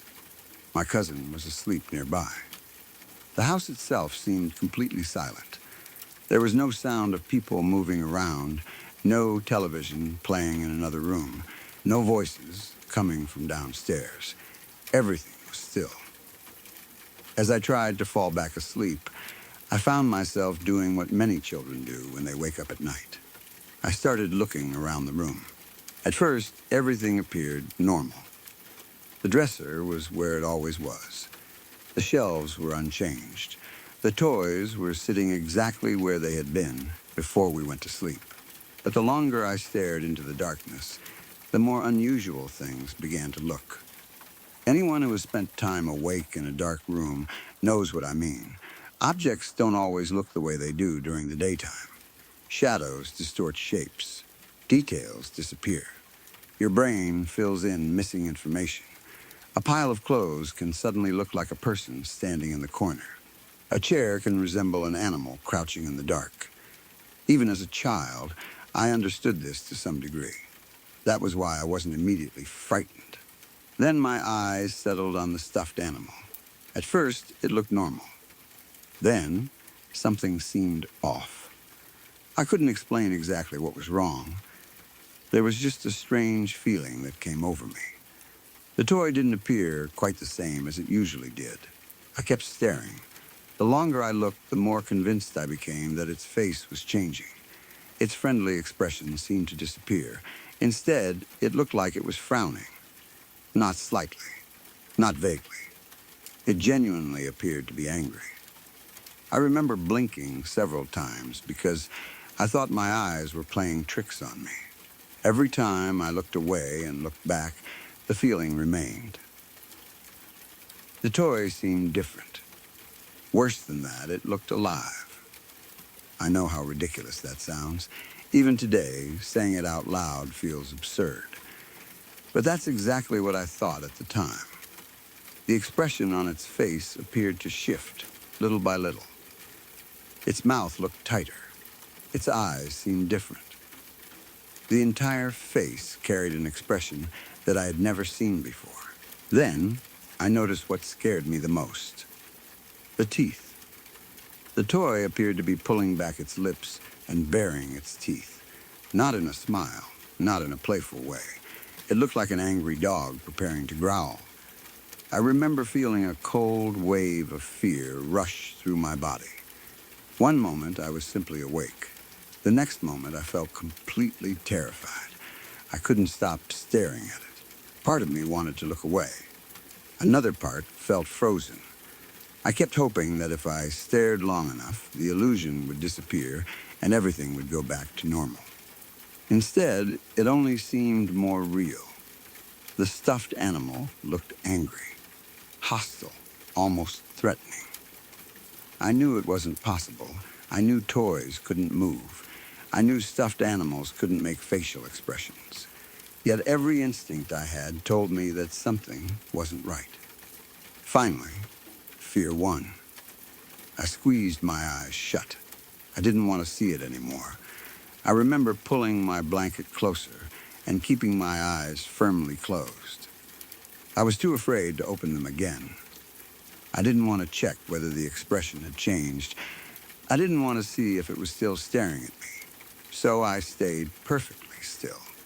Eventually, exhaustion took over, and I drifted back to sleep. The next morning, sunlight filled the room. Everything looked normal again. The darkness was gone. The strange shadows were gone. And the stuffed animal looked exactly as it always had. Its friendly expression had returned. It seemed harmless, ordinary, completely incapable of doing any of the things I thought I had seen the night before. Once daylight arrived, the experience seemed silly. I laughed about it internally. After all, I was a child. Children imagine things. Darkness changes how objects appear. I assumed my mind had simply played a trick on me. In fact, I found the whole thing funny enough that I wanted to tell my cousin about it. I wasn't planning to present it as something supernatural. I wasn't planning to claim the toy was actually alive. I simply thought it was a weird thing that had happened during the night.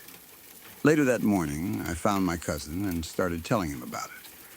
I began explaining how I had woken up during the night. As I talked, I noticed his expression changing. At first, he looked confused. Then he looked surprised. Then, something else appeared on his face. Fear. Real fear. I hadn't even reached the part about the stuffed animal's face yet. I was still describing waking up in the dark. Before I could continue, he interrupted me.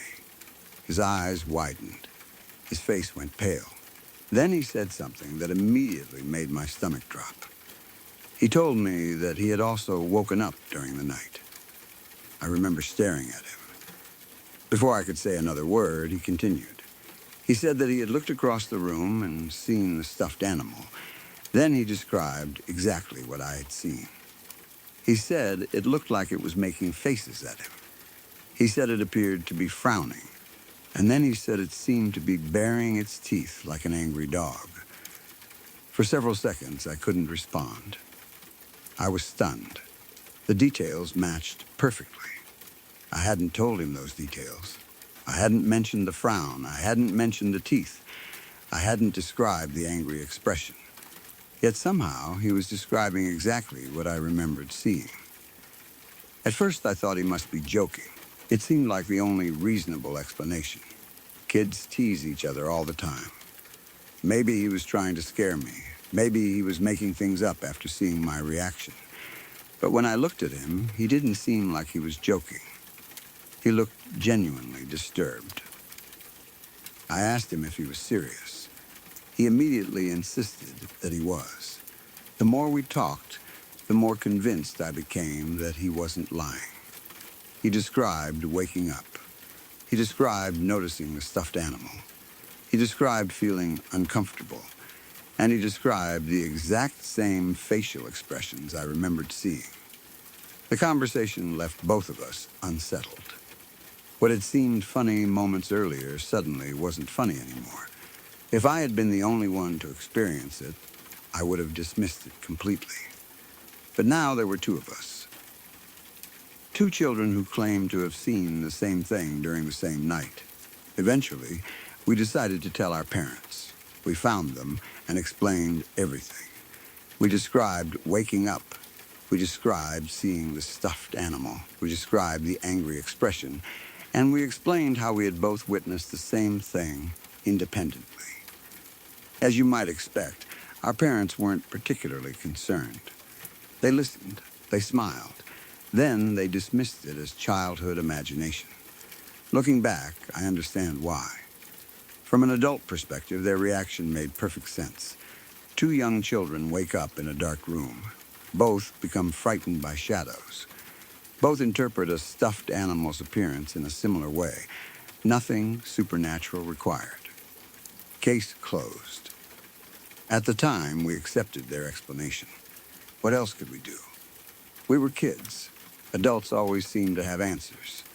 Life moved on. The visit eventually ended. My cousin and his mom returned home. The stuffed animal remained where it had always been. And nothing similar ever happened again. Years passed. Then, decades. Most childhood memories faded. Yet, this one remained.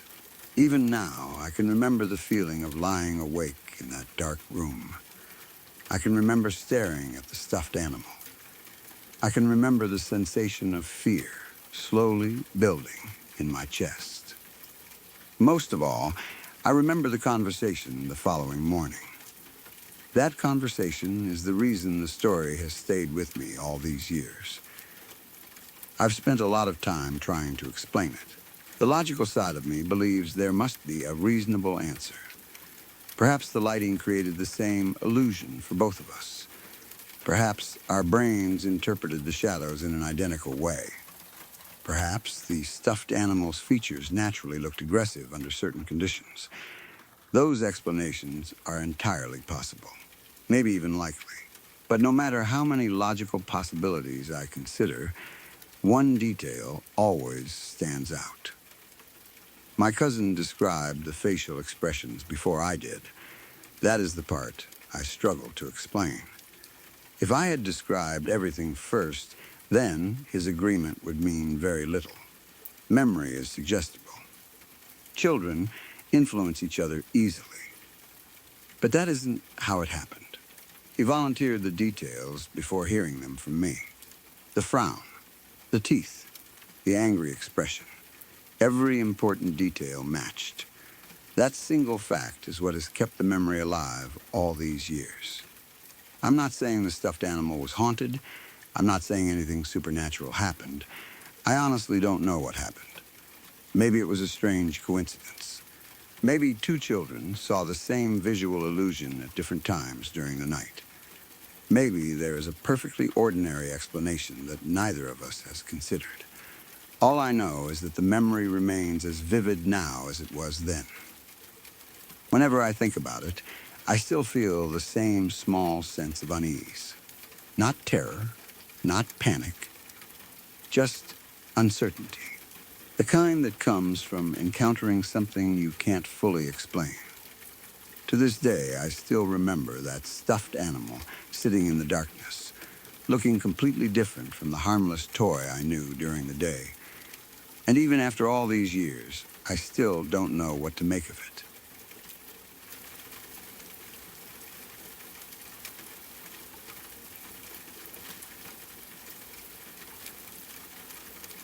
My friend and I like to take the back roads to find spots to hike. We were never the kind of people who needed a trail map, a marked parking lot, or a sign telling us exactly where to go. Sometimes we would see a ridge in the distance, a patch of forest that looked untouched, or a hill with a view that caught our attention. And that was enough. We would pull over somewhere safe, grab our water, and start walking. Half the time, we had no real plan beyond seeing what was over the next rise. We lived in the region, so we were used to being outdoors. We knew the desert, the trees, the dry hills, the rocky slopes, and the long stretches of road where you could drive for miles without seeing another person. We knew the weather could change fast. We knew not to wander too far when daylight was running out. We knew the kind of animals that lived around us and the signs they left behind. Elk, deer, coyotes, bears, mountain lions, rabbits, birds of prey. Even the smaller creatures that stayed hidden unless you were paying close attention. We had seen tracks, scat, feathers, bones, antlers, and old remains plenty of times. That was part of why this one thing bothered us so much.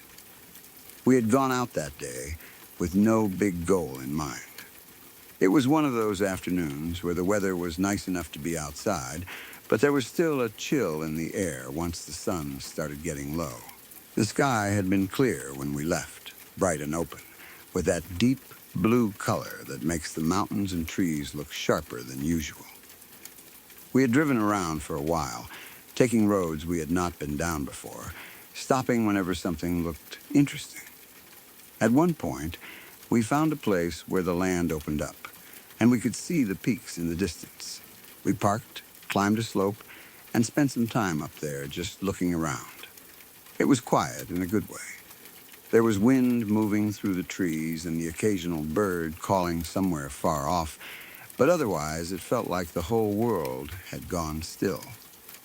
We talked about random things, joked around, and took our time because neither of us had anywhere we needed to be right away. That was probably the mistake. By the time we started heading back, the sun was already dropping behind the mountains. We both knew we should have left earlier, but it is easy to ignore that feeling when you are used to driving around and exploring. You tell yourself that you know the area. You tell yourself that the road will eventually connect to something familiar. You tell yourself you will be back on pavement soon enough. We were taking the Forest Service roads behind the San Francisco peaks. Those roads can be rough during the day, but at night they feel completely different. The gravel is uneven, the turns are sharp, and some stretches are narrow enough that you have to slow down just to avoid damaging the vehicle. There are places where the trees come close to the road, places where the ground drops away on one side, and places where the road disappears into darkness so completely that your headlights feel useless beyond a few feet. At first, we were still talking and laughing. The truck bounced over potholes and loose rocks while we tried to remember which turns we had taken earlier. The sky was turning darker by the minute. The last bit of sunlight was gone, but there was still a faint glow above the horizon. The trees were becoming nothing more than black shapes on either side of the road. I remember looking out the window and thinking that we really should have been out of there already. There's a certain kind of darkness in the woods that does not exist in town. In town, even when it is late, there are lights from houses, street lamps, passing cars, signs, and windows. You are never fully alone, because there is always some sign of people nearby. Out on those roads, there was nothing. No houses, no other cars, no headlights behind us, no lights ahead. Just the road, the trees, the cold air, and the sound of tires grinding over dirt and rock. We had the headlights on high beams, but even those did not reach very far around the bends. Every curve looked like it could hide anything. A deer, an elk, a fallen tree, another vehicle stuck in the road. We were driving slow enough to be careful, but still trying to make decent time because neither of us wanted to be back there after full dark. Then I saw something white off the side of the road. At first, it barely registered. It was just a flash of pale color in the headlights, something bright against the dark ground and brush. I turned my head and looked back through the window as we passed it. For a second, I thought it might have been a piece of trash or an old sign, but it did not look right. It was too far off the road, and the white had a shape to it. I told my friend to stop. He looked at me and asked what I saw. I said I thought I saw bones. He slowed down, backed up carefully, and stopped near the spot. The road was narrow and uneven, and the truck rocked slightly as it came to a stop. We both looked out the windows, trying to see through the trees and brush. There, a short distance off the road, was something pale on the ground. At first, I got excited. We had found elk skeletons before. Not full ones, but enough to know what we were looking at when we came across bones in the woods. Sometimes you would find a skull with antlers still attached, or a large piece of a skeleton that had been left behind after an animal died. It was always interesting to see, especially when it was something big like an elk. Antlers were cool. Skulls were cool. We had talked before about finding something that might be worth keeping, something old and unusual that we could clean up and display. That was what I thought this was. Maybe it was an elk skull. Maybe it was a deer. Maybe it was something we had not seen before. The bones looked bright enough in the headlights that I thought it had to be something decent sized. I told my friend I was going to check it out. He stayed in the truck at first while I got out. The cold hit me immediately. It had gotten much colder since the sun went down, and the air had that dry, sharp feeling that makes your nose burn when you breathe too deeply. I shut the door and stood still for a second, listening. The road was quiet. The truck engine was still running, low and steady behind me. Beyond that, there was nothing. The thing was farther from the road than I had expected. It was not right beside the shoulder. It sat out in the brush and dirt, maybe 20 or 30 feet away, where the headlights only reached in broken pieces through the trees. I had to walk carefully because the ground was uneven. There were loose rocks, dead branches, small holes, and patches of dry grass that caught around my boots. As I walked closer, my excitement started to fade. Something about the shape was wrong. At first, I could not explain why. I just knew that it was not looking like the elk skull I had expected to find. Elk skulls have a certain shape. Deer skulls do too. Even if you only see them from one angle, you can usually recognize the long face, the position of the eyes, the place where the antlers would grow. This did not look like that. I slowed down. The closer I got, the more I could see. It was definitely bones. That part was not in question. They were old, dry, and pale, scattered together in a way that made it look like the animal had died there a long time ago. Some pieces were half covered by dirt and leaves. Some were exposed clearly enough that the moonlight and headlights made them stand out. But the skull was what stopped me.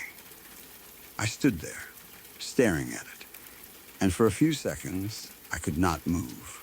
It did not look like anything I had ever seen before. The skull was larger than a dog's, but not huge like an elk. It was a decent size, bigger than most animals you would expect to see lying around in that part of the woods. The shape was strange.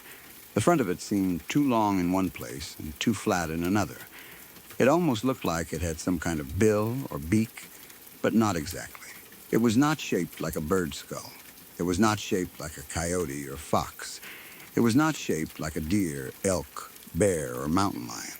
It had a face, if that makes sense, but not one that looked familiar. I just stood there, trying to understand what I was looking at. For a moment, I thought maybe it was damaged. Maybe the skull had broken over time, and the missing pieces made it look strange. Maybe another animal had chewed on it. Maybe it had been exposed to weather for years and years, changing the way it looked.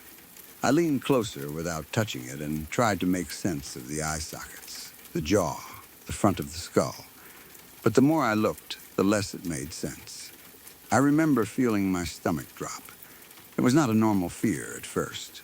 It was more like confusion so strong that it became uncomfortable. My mind kept trying to match it to something I knew, and nothing fit. Every animal I could think of had some feature that was missing or wrong. I kept expecting the answer to suddenly become obvious, but it never did. Behind me, my friend called out from the truck. He asked what it was. I did not answer right away. That was enough for him to notice something was off. He got out of the truck and started walking toward me. I waved him over, but I do not think I even said anything. I just wanted someone else to see it. I needed to know whether I was overthinking it, or whether it truly looked as strange as I thought it did. He walked up beside me and looked down. For a few seconds, he did not say anything either. Then, he said, "What the fuck?" That was it. Not a joke. Not a laugh. Not some casual comment about finding something cool. Just, what the fuck? I looked at him, and he looked at me, and we both had the same expression. We were trying to figure it out, but neither of us had any clue what we were looking at. We had grown up in the region. We knew the animals around there. We knew what an elk skull looked like. We knew deer, coyotes, wolves, bears, mountain lions, cows, horses, goats, and all the other things people might assume it could have been. We had seen enough bones before to recognize the general shape of most animals. Even if it was something uncommon, we should have been able to guess. But this did not look like anything. The front of the skull was what got me the most. It had that weird, almost bill shape, but it was not a bill. It was like something had the beginning of a beak without actually being a bird. The head looked too narrow in some places and too wide in others. The bones around the face were arranged in a way that made it look almost alien. That sounds dramatic, but there is no other way to put it. It looked wrong, not just unusual, not just damaged. Wrong. My friend crouched down a little, keeping his distance. He did not touch it. Neither of us wanted to touch it by then. The excitement of finding something interesting had completely disappeared. The longer we stood there, the more uncomfortable I felt. There was something about being out there that made it worse.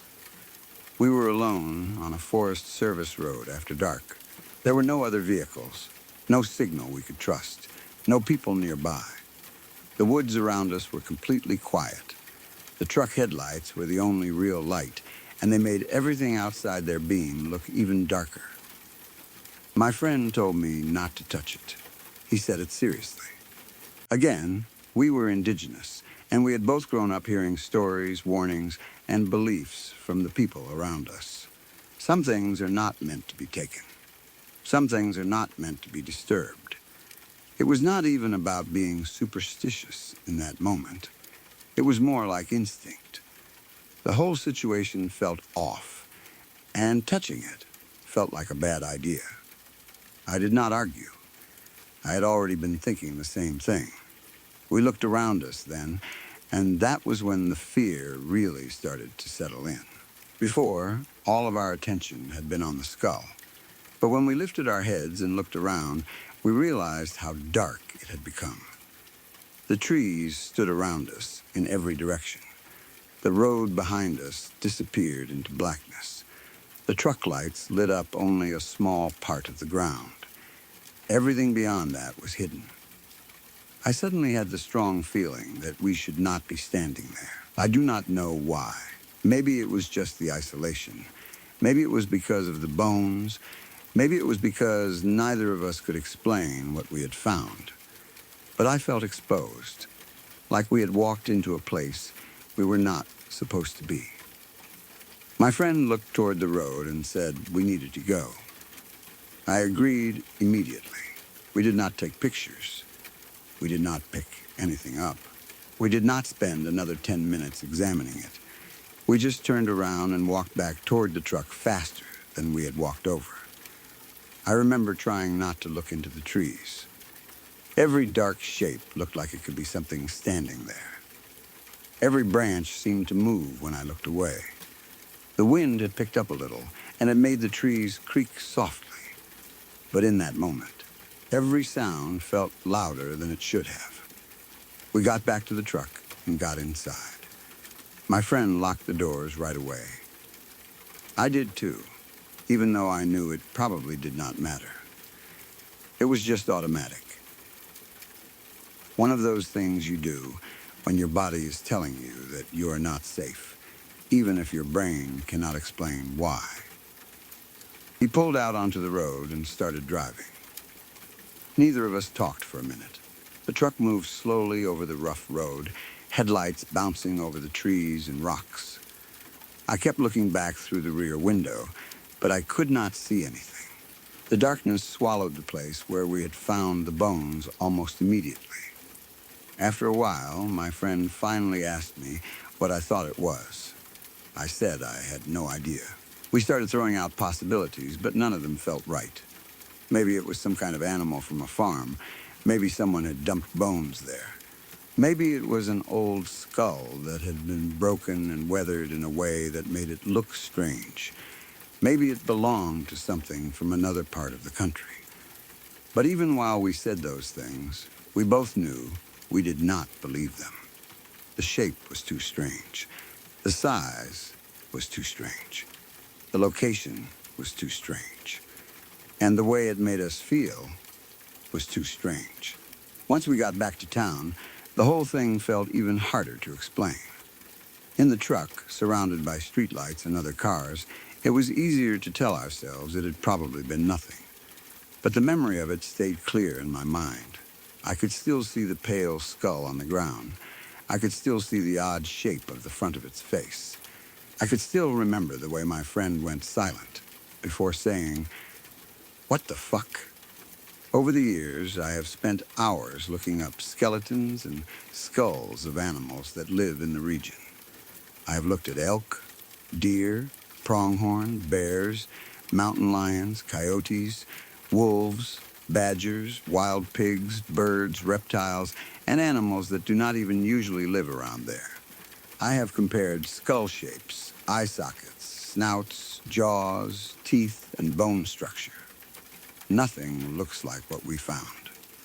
Maybe there is an answer.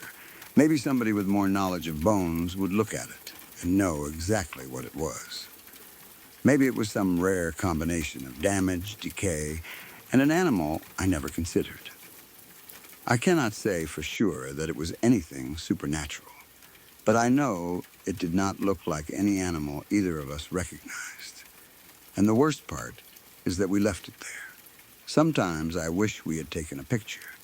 Sometimes I wish we had marked the exact spot and gone back during the day. Sometimes I wish I had looked longer, even though I know that would have been a bad idea at the time. But we were young. It was dark. And something about that thing made both of us feel like we needed to leave. So we did. We got back on the road, drove away from the trees, and never found it again. To this day, I still think about that skull sitting out there in the dark, somewhere behind the San Francisco peaks, waiting in the dirt where no one would ever think to look.